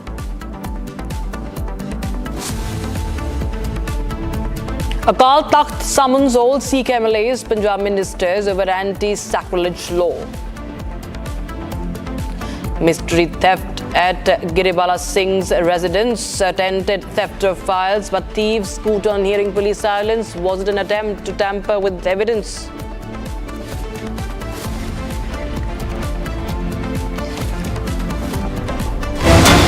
We start with the big breaking, and it's a big Republic Newsbreak impact as that India would be using the video of Shoaib Akhtar's brother's funeral, where Pakistani terrorists are seen attending the funeral, to mount pressure on the FATF, the terror watchdog, Financial Action Task Force. Pakistan managed to get out of the grey list of the FATF and is under tight scrutiny. And what we understand is that officials and the sources tell us that Pakistan is making the same mistake that it did with Jamaat-ud-Dawa. That was the financial wing of the Lashkar-e-Taiba. And that was the group because of which Pakistan got into trouble with the FATF. Now it is out of the grey list, but we have the president of the Islamabad wing of the PMML seen attending the funeral. He was seen along with Hafiz Talha Said, the son of Lashkar-e-Taiba founder, Hafiz Said, and LT's deputy Saifullah Qusuri, who was also the Pahalgam terror attack mastermind. Ishta, my colleague, joins us on the phone line on the broadcast from the newsroom. All right, Ishita, let's tell us more details, please. We're looking at a big impact of Republic's expose of Shoaib Akhtar's terror links. In fact, on Saturday, we broke this story showing that how Lashkar terrorists were present at the funeral of Shoaib Akhtar's brother, again emphasizing that how these deep terror links go as far as civil society in Pakistan is concerned. There were several Lashkar terrorists which were spotted at the funeral of Shoaib Akhtar's brother, and we exposed this. We in fact reached out to several cricketers as well for a comment on this, and now it looks like in a major impact, this report could reach the doors of FATF, Financial Action Task Force. It is an organization that, in fact, takes action against terror financing. In fact, Pakistan was on their grey list till 2022, but it managed to exit that list. And now we're looking at that some stringent action could, in fact, come in against Islamabad, as a Republic now exposed that it is not just the polity, the politicians, the military or the ISI, which is working hand in gloves with these terror outfits, but it also goes beyond that. These are powerful, influential people in Pakistan, and even the civil society continues to work, hands in gloves with the terror outfits, as we showed these visuals, in fact, to our viewers, showing that how these Lashkar terrorists, in fact, Inamur Rahman, who is a close aide of the plotter of Pahalgam attack, was present, seen standing next to Pakistani cricketer, the fast bowler Shoaib Akhtar. So as we exposed these links, we are now looking at the impact of it, and this report, in fact, we are understanding could reach the doors of FATF, and a big action could, in fact, come in against Islamabad, who managed to exit their grey list back in 2022, Rakshita. Now, I also want to go across, Ishita, to the guest, Major General K.K. Soi, who's now joining us live on the story. This is Major General K.K. Soi. We are seeing India could use Shoaib Akhtar's videos to put pressure on the FATF. This is also India pointing out that terrorists are roaming freely in Pakistan. This video is exposing how Lashkar terrorists are standing right next to Shoaib Akhtar. It's a very, very clear message. Pakistan is doing absolutely nothing, and it is time that these reports are taken into consideration even by the FATF and others globally. Absolutely right. The need of the hour. In fact, they got out of grey list of FATF maybe because of American pressure on FATF council, and it is high time that the world must realize that the links of all the terror activities ultimately point towards Pakistan. At present, they are into they are doing good bonhomie with USA. That's why they were getting out of this list. But with these kind of proofs, when we put across to the world and to the FATF committee, I think this is live enough proof, adequate proofs, videos are there that they should be put in the FATF list, because Pakistan does not deserve the funds which they spend. Instead of spending on the people, on the poor, to raise the education level, they spend all the money on terror network and spreading terror, not only in India, across the globe. So the world has to take note of it. I think it's a very good proof and very good initiative. India must do it, and we must follow it up vigorously. Rakshita. What action and how soon can Major General Sanjay Soi take? I'm sorry, I had said I'd mispronounced your name, and I remember you are an expert in this field, Major General Sanjay Soi. Whether it comes to 2021, the security and joint collaboration that you've seen in the Baltic region, whether it's joining the Security Skill Development Council, whether it's also trade forums that you have represented, India and Namibia ones, this is potentially self-sabotage for Pakistan yet again. In fact, that's an unfortunate part for Pakistan. They don't understand this. They have no love for their people. I think, let the people die in poverty, let the people face hunger, or let them remain without education. Imagine what Pakistan is now in 47 and where they stand at present. The whole world knows them as Atankistan. Their passports are checked. Where is it leading to? Ultimately, these are self goals. They are doing it, and these proofs are good enough for the world to take note and stop the FATF, because whatever financial help goes to them, I know, and each one of us know, that all that money spent on terrorists, and to create hatred and to create terror across the globe. So I think it's very, very important that the world should take note of it. And this is not the first or the second time. We've earlier also seen the same mistakes being made by Pakistan Major General Sanjay Soi. Whether it was when Jamaat-ul-Dawa was there, it's the financial wing of Lashkar-e-Toiba, which we all know. One of the primary reasons why we remember Pakistan had got into trouble in the FATF list. With great significance, I would say, with great impression, Pakistan finally got out of the grey list, but I think their place remains the same. They need to not be getting any funding in FATF. The president, in fact, of the Islamabad wing of the PMML was seen recently, like we were saying, attending the former Pakistan cricketer Shoaib Akhtar's brother. this is very significant now because whether he's seen along with Hafiz Saeed, the son of Lashkar-e-Toiba's founder Hafiz Saeed, and the LET's deputy Saifullah Kasori, and IB is also saying that PMML is now just a front face for the terrorists who are freely roaming around in Pakistan. Actually, the terrorists are same, the work is same, only names change because just to get out of and they create a facade facade that yes, this is a different organization. Lashkar-e-Toiba is banned. So ultimately, I think why the world is not taking note of it? Why US is keeping their eyes closed? That's very, very surprising because they have suffered. The Osama bin Laden was found in Pakistan. Sir, they were supporting. I want to thank you for your expertise, Major General Sanjay Soy. We're going to come back to this. We're just going to view a step aside. We're going to go right now to the West Bengal assembly scenes that are coming in on the UCC, a very prominent bill today in the assembly that's being contested, and that's possibly this bill that's been tabled is going to be a part of West Bengal. Suvendu Sadikari, the Chief Minister. যে দাঙ্গা আটকাতে গেছিল তাই মারা গেছে, আপনার বাড়ির লোকরা কোথায় ছিল?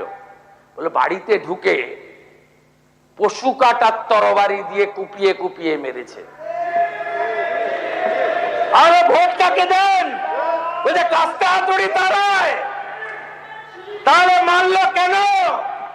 বললো আমরা হিন্দু তাই মেরে দিয়েছি।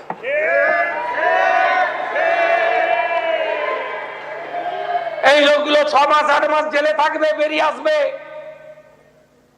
আবার বুক ফুলিয়ে ঘুরবে, আবার পঞ্চায়েতে লড়বে, আবার ভোট লুট করবে। এই জিনিস বন্ধ করার জন্যই এই আইন। And that is why to stop looting votes, we have brought new laws. কোন দাঙ্গাবাজের স্থায়ী নেই, আর যে যার pass record Will be allowed to cause riots in West Bengal. 1 বছর প্রিভেন্টিং অ্যারেস্ট থাকবে। আশা করি রাজনৈতিক Arrested for 1 year. অনুমতি নিয়ে রাজনৈতিক কর্মসূচি করবেন। You do your political programs, but after permission. I had to go to High Court many times for political programs when I was the leader of opposition. আমি বললাম যানজট হয়ে যাবে, আমার ধারণা ছিল প্রচুর লোক আসবে, তা আমার ধারণা ছিল না 500-600 লোক হবে।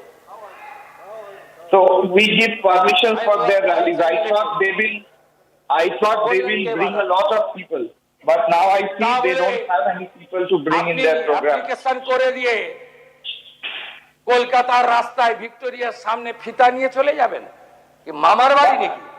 You cannot just go in front of the Victoria and create a ruckus. It's not your relative's house. কে অধিকার দিয়েছে? Who gave you the right to create ruckus? Permission প্রয়োগ করবেন, কোথায় দেব বলে দেব। You seek for permission and we will give you permission. And we will tell you where to do your programs. আরে আপনাদের লোক প্রচুর প্রচুর লোক, লক্ষ লক্ষ লোক, 30 লাখ লোক হয়। You have many people, right? There, you bring in 30 lakh people, no? So let's see how many people comes to brigade this time. Shubhendra Adhikari is talking about the Trinamool supporters. He's saying that Trinamool used to bring a lot of people, but now they cannot. No one will come to your rally now. I slowly see everything will happen. First of all, rule of law has been established. Rule of law has been established in West Bengal. তাহলে আপনি এখানে চলে আসুন, আপনাদের তো আনেনই লোক,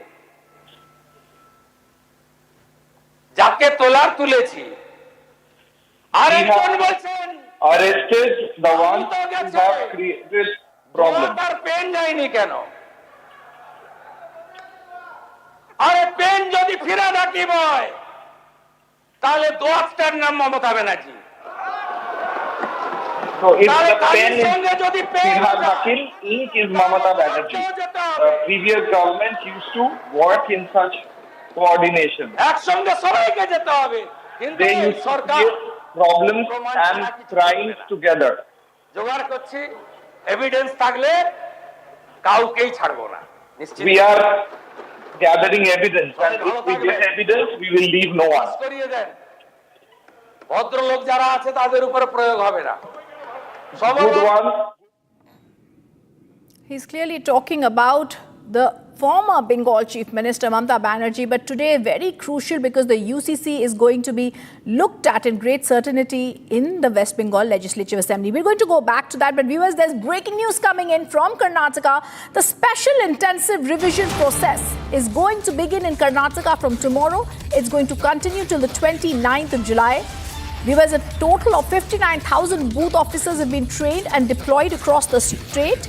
Karnataka is going to begin the motion of SIR. It becomes extremely crucial to see what's going to be happening now in Karnataka as this is presented by the Election Commission of India.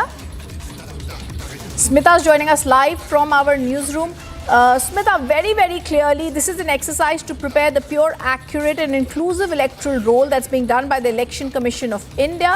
They've maintained there will be fresh electoral rolls. This is a controversy.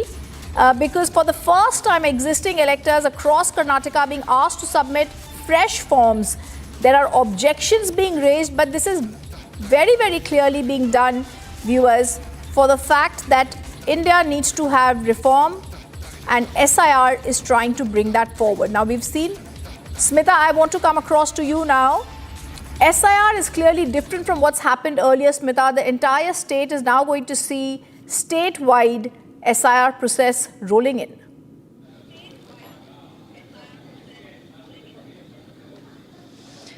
True. Well, after West Bengal and Bihar, SIR process and the political angles which it took, the Congress government here down in Karnataka is, probably trying to take a very careful step. SIR is inevitable. Even the chief election officer of Karnataka, Arnab Goswami, held a press meet today, briefing what will be the procedure and what all the voters have to do while this SIR process is going on. But the Congress party here is taking a very watchful step. Even the Congress party had a special meeting over the SIR in which they have given some basic training for the BLAs, that is booth level agents of the party, to make sure that their voters, that is particularly the Congress vote bank, is not affected during this SIR process, because there was much political debates that BJP has tilted the entire SIR process in the favor of their party's victory in Bihar and West Bengal. So with this political, probably the propaganda or the debates which happen in Bihar and West Bengal, Karnataka's Congress party, which is also the ruling party, has taken a very watchful eye on SIR. And being the ruling party, even the Chief Minister Chief Minister D.K. Shivakumar has addressed the party members and also the leaders, to have a very careful eye on the entire SIR process, to cooperate with the officers who are on the ground for this process, and also be alert. The BLAs have to be alert while the SIR process is happening. Even each BLAs have to go door to door along with the BLOs who are in this process, and make sure that this process goes without any hassle or without any trouble in future for the Congress party. So from tomorrow the SIR process will be starting in Karnataka for a period of 1 month. The Election Commission has taken careful steps to make this process hassle free, and even also the Election Commission of Karnataka has pleaded the voters to cooperate with the officers who are coming to the houses for the survey, and give the necessary documents and cooperate with the SIR officers who are going to come to the houses for this process. So we are also eagerly waiting to see whether this SIR process will also take a political turn as it took in Bihar and West Bengal, or the sitting ruling Congress party will cooperate and make sure this process goes without any trouble. Okay, however, like you're saying, the opposition has always been speaking about this, Smita, and they're always saying it's unconstitutional. But the reason that the SIR is actually there is what's being stated by the government, by the Election Commission of India, that it's only there to ensure, this is a routine special intensive revision, only to ensure that there is clarity in the electoral process. Very true. The opposition parties here in Karnataka is BJP and JDS, but both are in favor of SIR process. They are saying that this should be done to make sure there are no proxy votes, there are no not eligible voters should be involved in this voter list.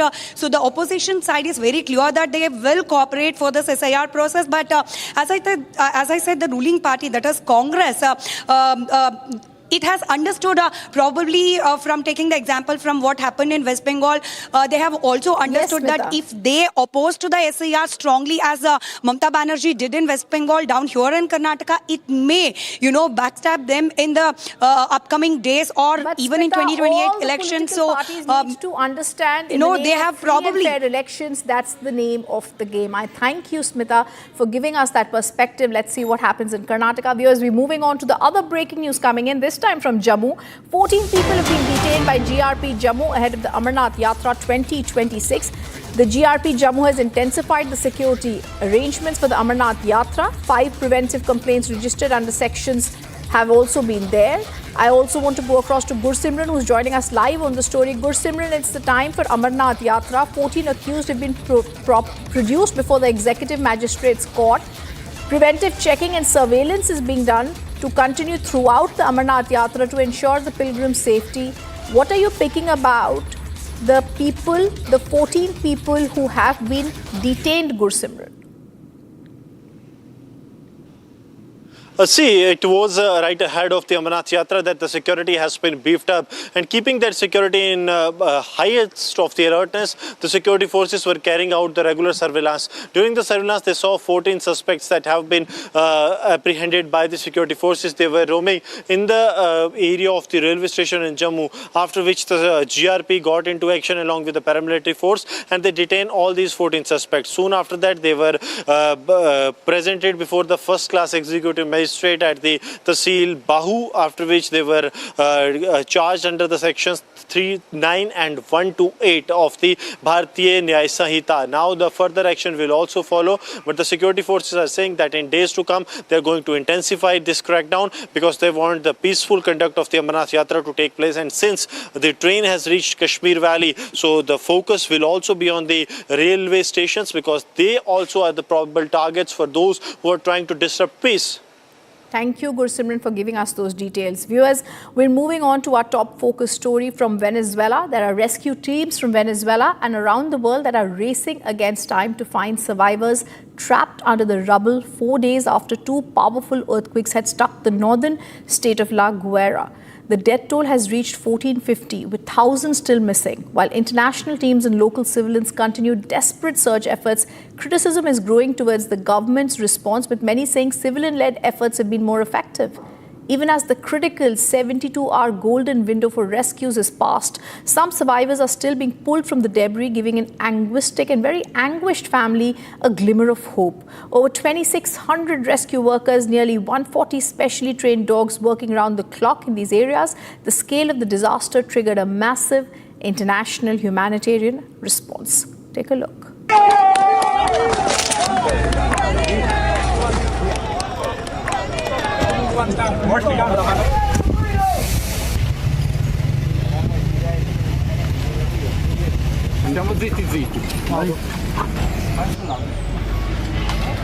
What we're seeing behind me is rescuers from mostly other countries and dozens of Venezuelans working as fast as they can to find their loved ones. This continues to be mostly a citizen-led effort. We can see a few more soldiers from Venezuela than we saw in previous days. But again, it's mostly neighbors, friends, relatives who are searching for their loved ones.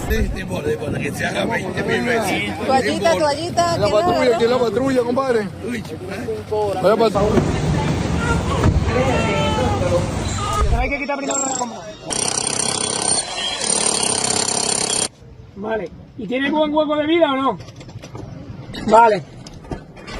Vale, seguimos trabajando, ¿vale?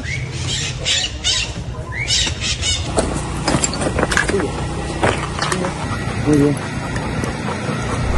Llega a 1.450 personas, mujeres y hombres que perdieron la vida como consecuencia del más brutal de la más brutal catástrofe natural que haya sufrido nuestro país en su historia. 3.150 personas se han reportado heridas en los hospitales de La Guaira y en los hospitales de los 7 estados donde hubo algún tipo de afectación. 12.721 personas damnificadas. Vale. ¿Y tiene buen hueco de vida o no?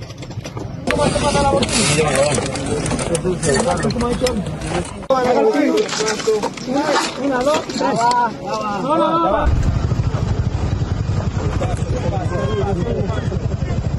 No. Vayan rotando la misma gama favorita, vayan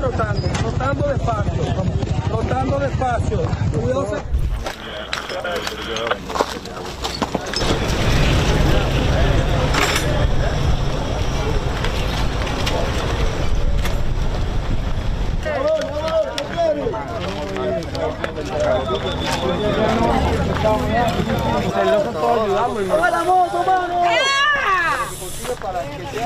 Bueno, desde el inicio, cuando nosotros comenzamos a hacer el trabajo de excavación, por así decirlo,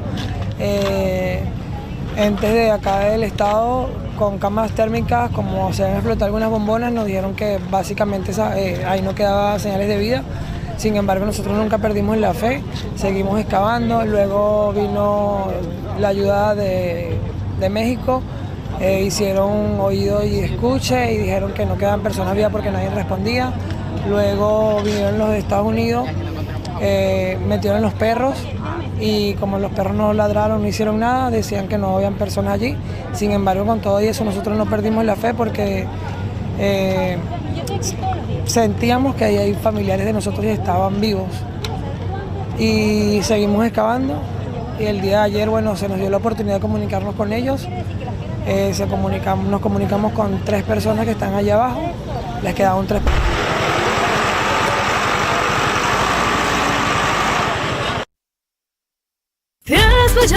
ठंडक लाई सबको भाई जीरा से MTH का जलजीरा जीरा से जीरा SIP असली रिफ्रेशिंग, असली स्वाद, असली मजा। MTH रानी, इस घर में कुछ है जो टूटता नहीं। ये पिलर कभी नहीं टूटेगा। रुंगटा स्टील TMT से बना। रुंगटा नहीं तो घर स्ट्रॉन्ग नहीं। रुंगटा स्टील TMT बार एकदम solid.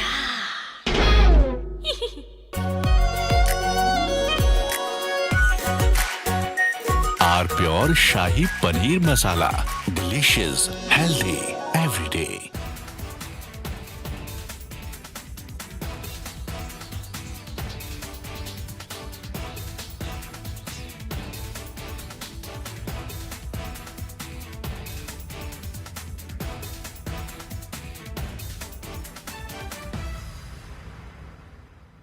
Ladies and gentlemen, yesterday I said that Bhagwant Man's problem is that in the process of covering up one lie, he is lying a second time. So to cover 2 lies, he lies a 3rd time and a 4th time. And now he's in a big trap. He is doing everything possible to save his job.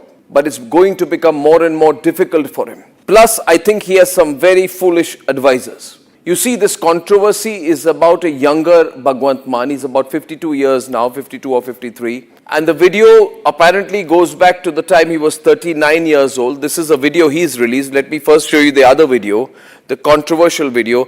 This, ladies and gentlemen, is a picture of Bhagwant Mann at the age of 39. And visibly, over the last 13 years, he's aged. There's nothing wrong with that. We all age. But there's a distinct difference in facial appearance. I'd like to show you a picture of Bhagwant Mann at present, which is about 52, 53 years old. And Bhagwant Mann on the other side at the age of 39, when he was a performer. Well, he is still a performer in a way, but there's a distinct physical difference. A, he's...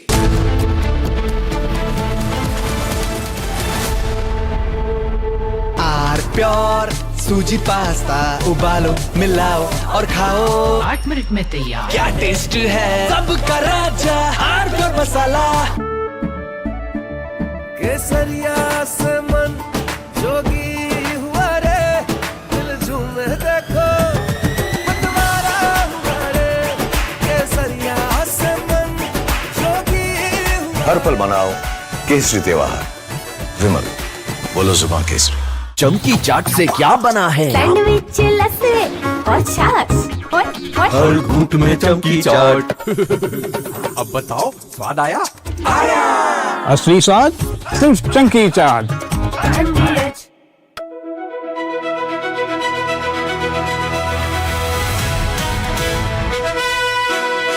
By the way, viewers, I'm driving in Delhi with Delhi wala boy Aman Gupta, who is too busy waving to his fans than talking to me. Please come down to earth, Aman. Yes, sorry. You're on my show. I forgot. This is not your show. This is my show. Stop waving to your fans. Be From Asia's largest news headquarters,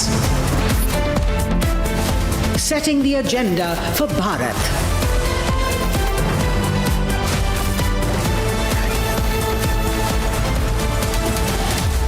You're watching Republic.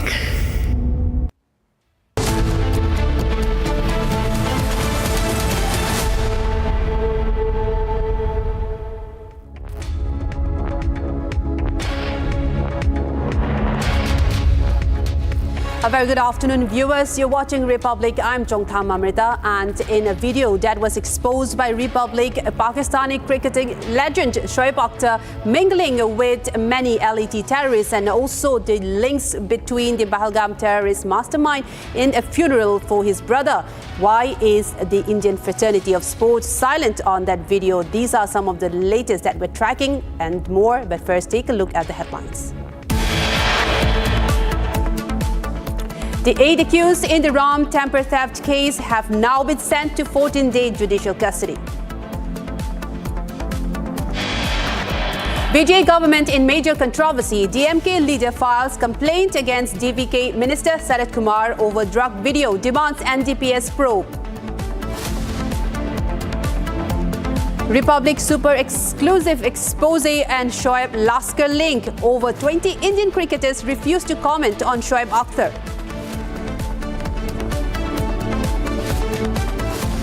Akal Takht summons all Sikh MLAs and have given a deadline of 1 month for amending anti-sacrilege laws. Mystery theft at Giribala's residence. Attempted theft of files, but thieves scoot on hearing police siren. Was it an attempt to tamper evidence?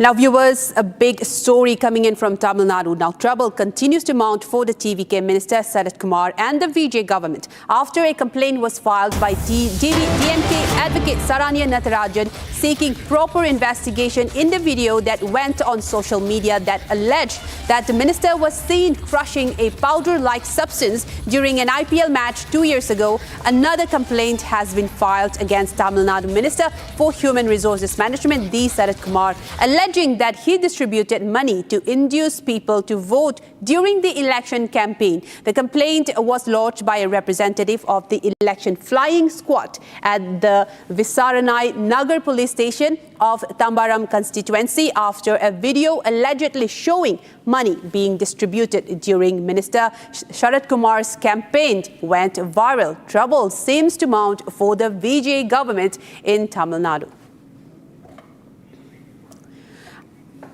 I'm now joined by my colleague Sharda to give us more details into this. Sharda, these are some allegations, big allegations that's mounting on the VJ government. First, the powder-like crushing video of one of its ministers and another complaint for distributing money during election campaign. These are serious allegations, Sharda. Is there any statement till now from the VJ government either denying or giving any statement to these big allegations to the VJ-led government in Tamil Nadu? Well, Amrita, as of now, no action or no inquiry has happened in this particular case. The minister, TVK Minister Sarath Kumar, after explaining that it was a medicine that he was suggested by the pediatrician to give his child who was sick at that point of time, he claimed that it was just a crushed paracetamol tablet. However, multiple people in social media have claims that it was not possible to do that, and even proof videos were put in today by multiple social media users saying that it is not possible to break a tablet using a smartphone and ATM card. In this case, now TVK has not made any reaction into this particular case. Now DMK has staged a protest today asking for the police commissioner to do a strict inquiry or detailed inquiry into this particular case, and multiple protests were held across the state of Tamil Nadu to make sure that the TVK minister is inquired into this particular case. And main reason being TVK saying that it will be a drug-free state under their rule and promising a drug-free task force, and old video of the minister surfacing like this questions the credibility of the government is what the DMK is claiming. Right, Sharda, these are some big allegations, and we'll continue to track this story, and thank you so much for joining us on this broadcast with those inputs. And now, viewers, we are moving on to another shocking story coming in from Pune.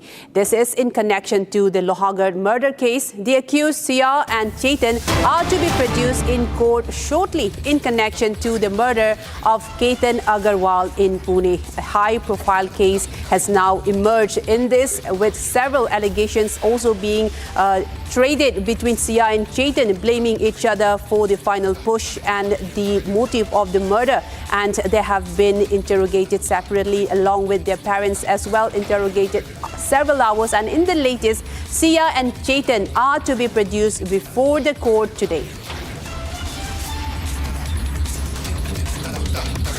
And also regarding this, Republic spoke to Sia's lawyer, saying that he does not substantiate the claim that Sia pushed Ketan. Let's take a listen to that.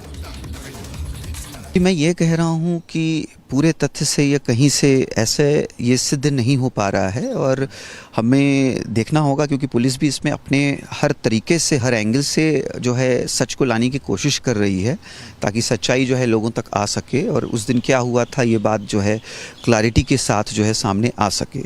अब चूँकि वो अभी PCR में हैं तो हमारा ज़्यादा सवाल जवाब तो हमारे क्लाइंट से भी नहीं हो पा रहा है, लेकिन हमारी कोशिश है कि कुछ हम एटलीस्ट इन्फॉर्मेशन हम ले पाएँ जो हमारे केस में हमको मदद कर पाए। जो हमारे सोर्सेज बता रहे हैं कि जो सिया बयान दे रही है वो कह रही चेतन धक्का दिया, और चेतन कह रहा है सिया ने धक्का दिया। देखिए ये सब तो स्पेकुलेशन है क्योंकि अभी तक ऐसा कोई ऑफिशियल डॉक्यूमेंट कोर्ट में नहीं आया है। जब ऐसा कोई डॉक्यूमेंट कोर्ट में फाइल होता है चार्जशीट द्वारा या केस डायरी अगर बीच में आता है तो हम उसमें देखेंगे कि हम किस तरह से उस बात को हम आगे बोल पाते हैं या डिफेंड कर पाते हैं। एक बात और सामने आ रहा है कि सिया के और चेतन के बीच में जो संबंध थे, परिवार कह रहा है हमें मालूम नहीं था, साहिल कह रहा है मालूम है। देखिए अगर हम FIR को पढ़ें तो FIR में तो कंप्लेनेंट ने खुद लिखा है कि उसकी दोस्ती थी, तो यानी कि कहीं ना कहीं ये बात तो जानकारी में थी जो FIR से पता चलता है। तो अगर उन्होंने उस टाइम अगर ऑब्जेक्ट नहीं लिया लड़के वालों की तरफ से या किसी और ने भी, तो हो सकता है कि एक जनरलाइज्ड तरीके का एक दोस्ती हो जो कि नॉलेज में हो। बाकी तो देखिए बहुत सारे फैक्ट्स मैं अभी बोल नहीं सकता क्योंकि इन्वेस्टिगेशन अभी भी चल रहा है। सिया के परिवार को मालूम था चेतन और सिया के बीच में जो प्रेम संबंध? देखिए इस बारे में मेरी परिवार से ज़्यादा बातचीत नहीं है। जो भी है हमारा क्लाइंट के साथ ही हमारा जो है इंटरेक्शन जो थोड़ा बहुत हुआ है वही है, और बाकी जो आगे उनसे ही जो जानकारी मिल पाएगी, क्योंकि इस केस में मुझे नहीं लगता कि परिवार को बहुत बातों की नॉलेज हो ना हो, बट हम जो हमारी क्लाइंट हैं उनसे ही कुछ इन्फॉर्मेशन लेके आपको बता पाएंगे। एक आखिरी सवाल, सिया के ऊपर जो आरोप लगाए जा रहे हैं क्या आप सही मानते हैं? देखिए कोई भी आरोप पूरी तरह से हम उसको सही नहीं माना जा सकता। इनफैक्ट जो इन्वेस्टिगेटिंग एजेंसी भी है वो भी अपने तथ्यों को जो है प्रोड्यूस कर सकती है कोर्ट में, लेकिन वो तथ्य कितने सही हैं, क्या है, विटनेसेस कितने कॉन्क्रीट हैं या सबूत कितने कॉन्क्रीट हैं जो इस बात को साबित कर सके, ये तो ट्रायल कोर्ट ही जो है इसको डिसाइड कर पाएगा। Right. These are the statements that Republic exclusively accessed from the lawyer of Sia, and still saying that there are not enough evidence to substantiate that Sia committed a murder. And now I'm also joined by my colleague Revati, who has been tracking this story in great detail. Revati, thank you so much for joining us. And we are getting reports that Sia and Chetan are set to be produced before the court very shortly now. And as we are waiting for that particular incident where they will be produced before the court, I'd like to know from you that there have been many blame game that has been traded between Sia and Chetan, and Sia's lawyer has also argued that there's enough. Well, right now let's quickly cut to the live shots of Sia and Chetan being produced before the court. These are live visuals that we're tracking. Both of them, both of the accused in the Chetan Agarwal's murder case are being produced before the court. These are live visuals that we are tracking as of now. So these we are seeing Chetan and Sia both being produced before the court today, and a hearing will be done for them, and we will await the verdict of the court. Now, coming back to you, Revati, we are seeing these live visuals. They will be produced before the court, and the court will deliver a verdict on this momentarily. Now, there has been the key emerging point in this. There has been blame game traded between them. What is it going on that we want to know regarding this case? Sia's lawyers continues to say there's not enough evidence. Well, there have been many circumstantial evidence, including video footages regarding this a day before they have received this area. And these are some of the very damning evidences that we're tracking also. So what's the latest that you're tracking on the ground?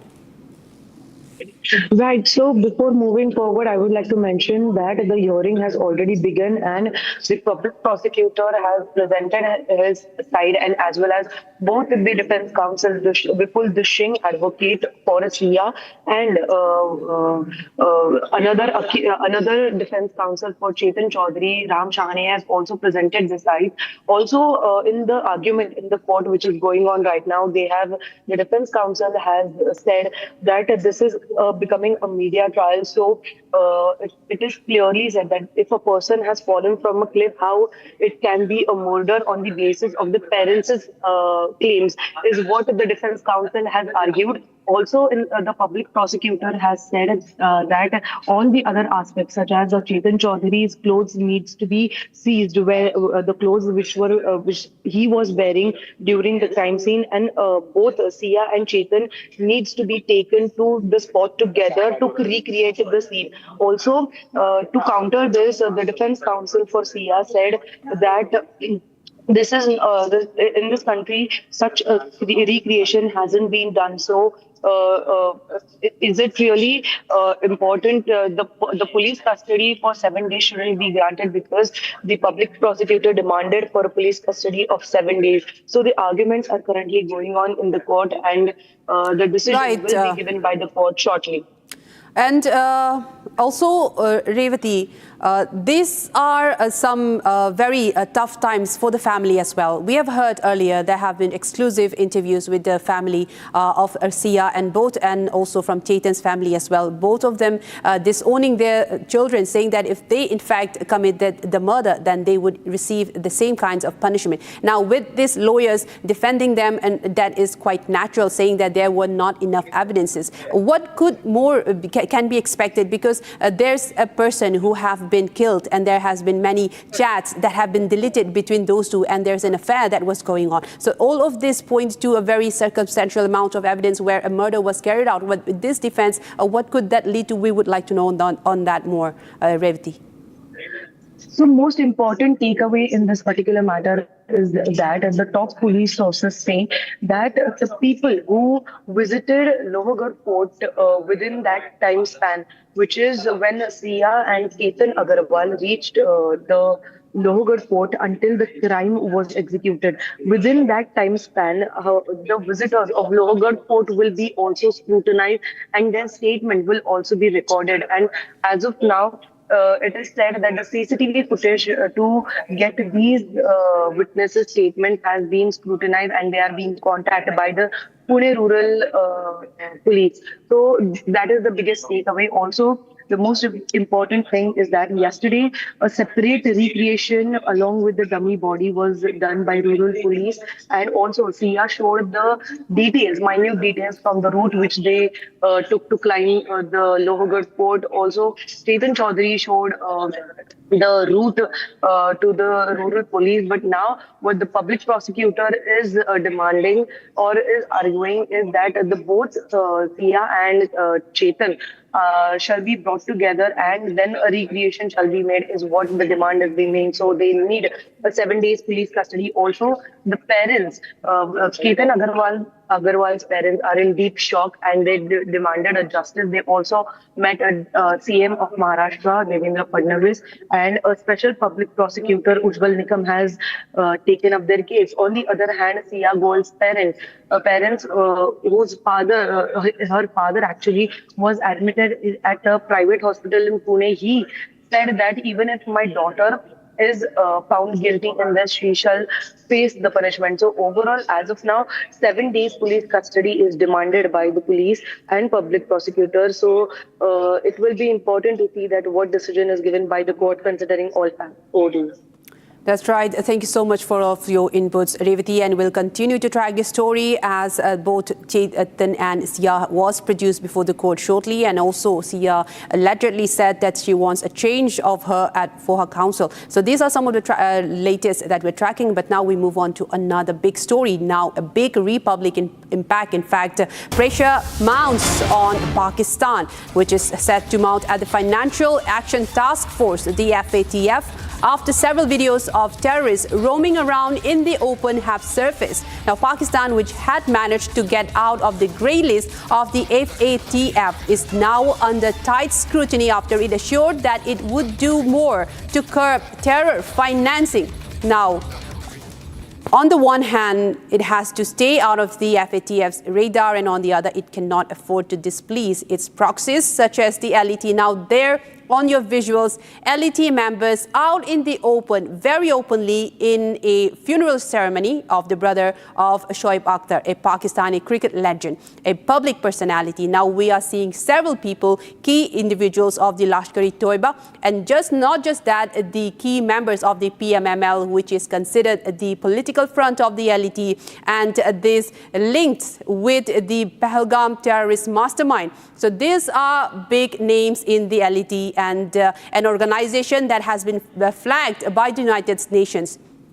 And this now after Republic have exposed these videos, now the FATF have considered these videos and might also put Pakistan back on the grey list after it made the effort to get out of it, saying that there have been a lot of terror funding going on in the nation, in Pakistan. And these are just visuals, very recent visuals that we are tracking. And at this moment, we are also joined by an esteemed guest, Colonel Anurag Shukla, retired, a defense expert, is joining us live from Delhi today and to give us more insights into this story. Thank you so much for joining us. And now you may have also seen these visuals, a Pakistani cricket icon roaming around in a funeral ceremony with Lashkar-e-Toiba. This has been a crucial question. Many questions have been raised. And in fact, now the FATF have gained attention to that. And could this, my question to you is that, could this put Pakistan back in the grey list in the terror funding, which has been flagged earlier also and managed to get out of it? Now, will this be a big impact in Pakistan being pushed back into the grey list of the FATF once again?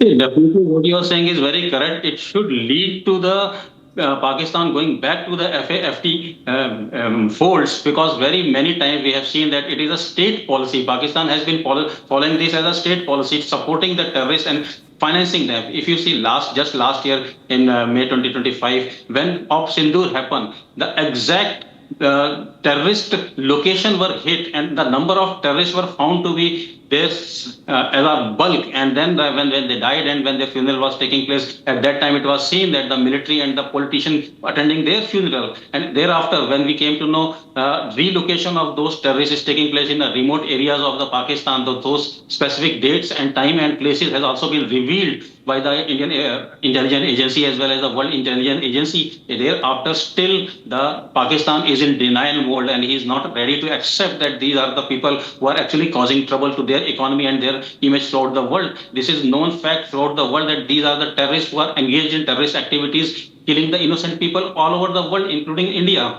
And India has been raising the same topic for last 2 decades. And now, since the state policy reflects the states which you can see in the photographs where the people, terrorists openly join in and just go there and without any trouble they are being welcomed there. So definitely it is a point of concern, and India should be very, very cautious about these things. They should also put these topics on the UN forum or any other international arena. They should push that Pakistan should be back again to the FAFE list. And then second thing and last thing I want to say that all the people who are promoting and who are encouraging that Indian artists and Pakistani artists should work together, or there should be some back channel talks should be there. I totally recommend it should not be there. Pakistan has been engaged in killing the innocent citizen of India for quite a long time, and they have not reversed their position as of now. Even today, if you see, they are hurting the interest of the Afghanistan. They are bombing them, killing the innocent people. So they have the state policy and they are not hiding it anywhere. So definitely this should be encouraged not to get engaged in Pakistani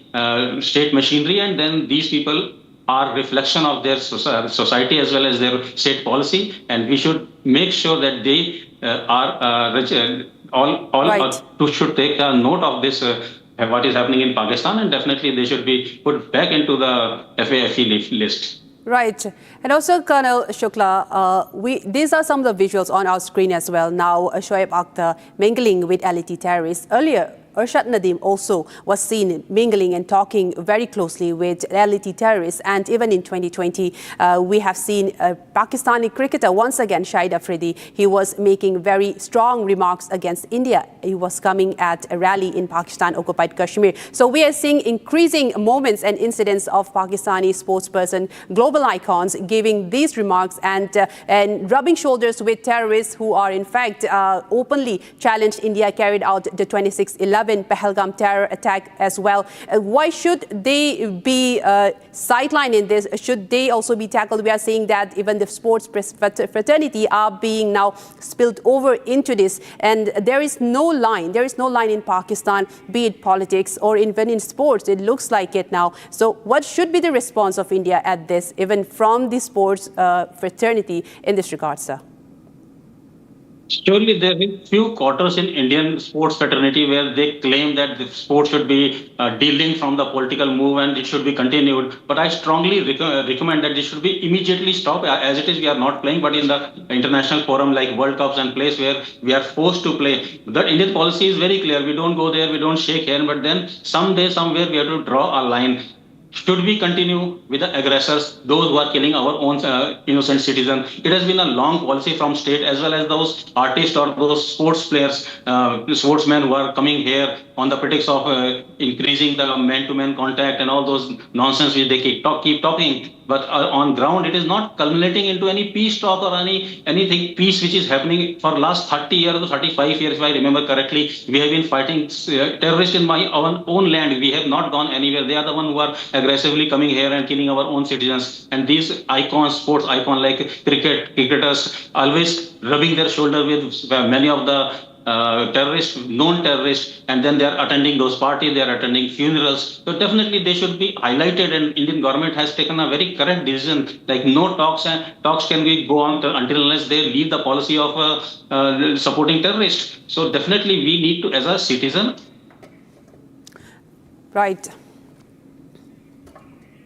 Right, we seem to have a connection as well at this moment, and these are the latest that we're tracking, and many questions being raised in the Association of Sports Icon and the sports fraternity global icons in Pakistan mingling with Lashkar-e-Toiba. We are tracking all of these details as well, and we move on to another story now coming in from the United States. Donald Trump has now claimed that Iran has requested a meeting. This will take place tomorrow in Doha. It is the latest breakthrough after fresh rounds of escalations emerged post signing of the peace deal between United States and Iran, and now Donald Trump has claimed that Iran has sought a meeting with the US president president. This is regarding the peace deal agreement that was struck between the two nations and in bringing a ceasefire, immediate ceasefire between the two nations. And as per reports, the meeting will be taking place tomorrow in Doha. The latest, it's a big breakthrough, and this after there have been several escalations in the past few days from both sides, and US claiming that Iran has struck several key bases, and Iran retaliated back to that. And now Donald Trump has once again said that Iran has sought a meeting with him, and the meeting is likely to take place in Doha tomorrow. We are still tracking if the president himself will be present in this meeting or will be represented by the vice president, because the deal was struck by the vice president as well. And we are also joined at this moment by an esteemed guest, and on the story, Colonel Anurag Shukla, defense expert. He joins us, continues to join with us on this. Colonel, I would like your thoughts and comments on this. Now, after the deal has been struck between the United States and Iran, there have been a very positive feedback from various nations on this. And now, just a few days after that, there have been again escalations. And this was again, some of the experts expected this to happen. And now, with this latest breakthrough, Donald Trump claiming that Iran is seeking another round of meeting, do you think that this is where the buck stops between the two nations, where they will be finalizing on the agreement of completely zero escalation between these two nations? First, I want to convey and everybody understand this, that whatever Trump says, there's a trust defect. People are not taking him seriously, and he has been turning around on his own statement quite often. In the last 70 days only, we have seen quite a number of times he has spoken something, and later on he has retreated it back, or he has taken a complete U-turn. So coming to the second point, that it is right now Iran is seeking or not, maybe there's a possibility that they are looking forward to close this deal. They want to close the war, and ultimately it is the same intention what USA is also looking for. But at the end of the day, the mediator has to be very strong. Like in this case, Qatar is the one who is following the case, and they are pushing the thing. And in the sideline, Pakistan is also there, but they are not able to do anything positive in this deal. But surely this escalation which has taken in last 3 days, which has been unwarranted,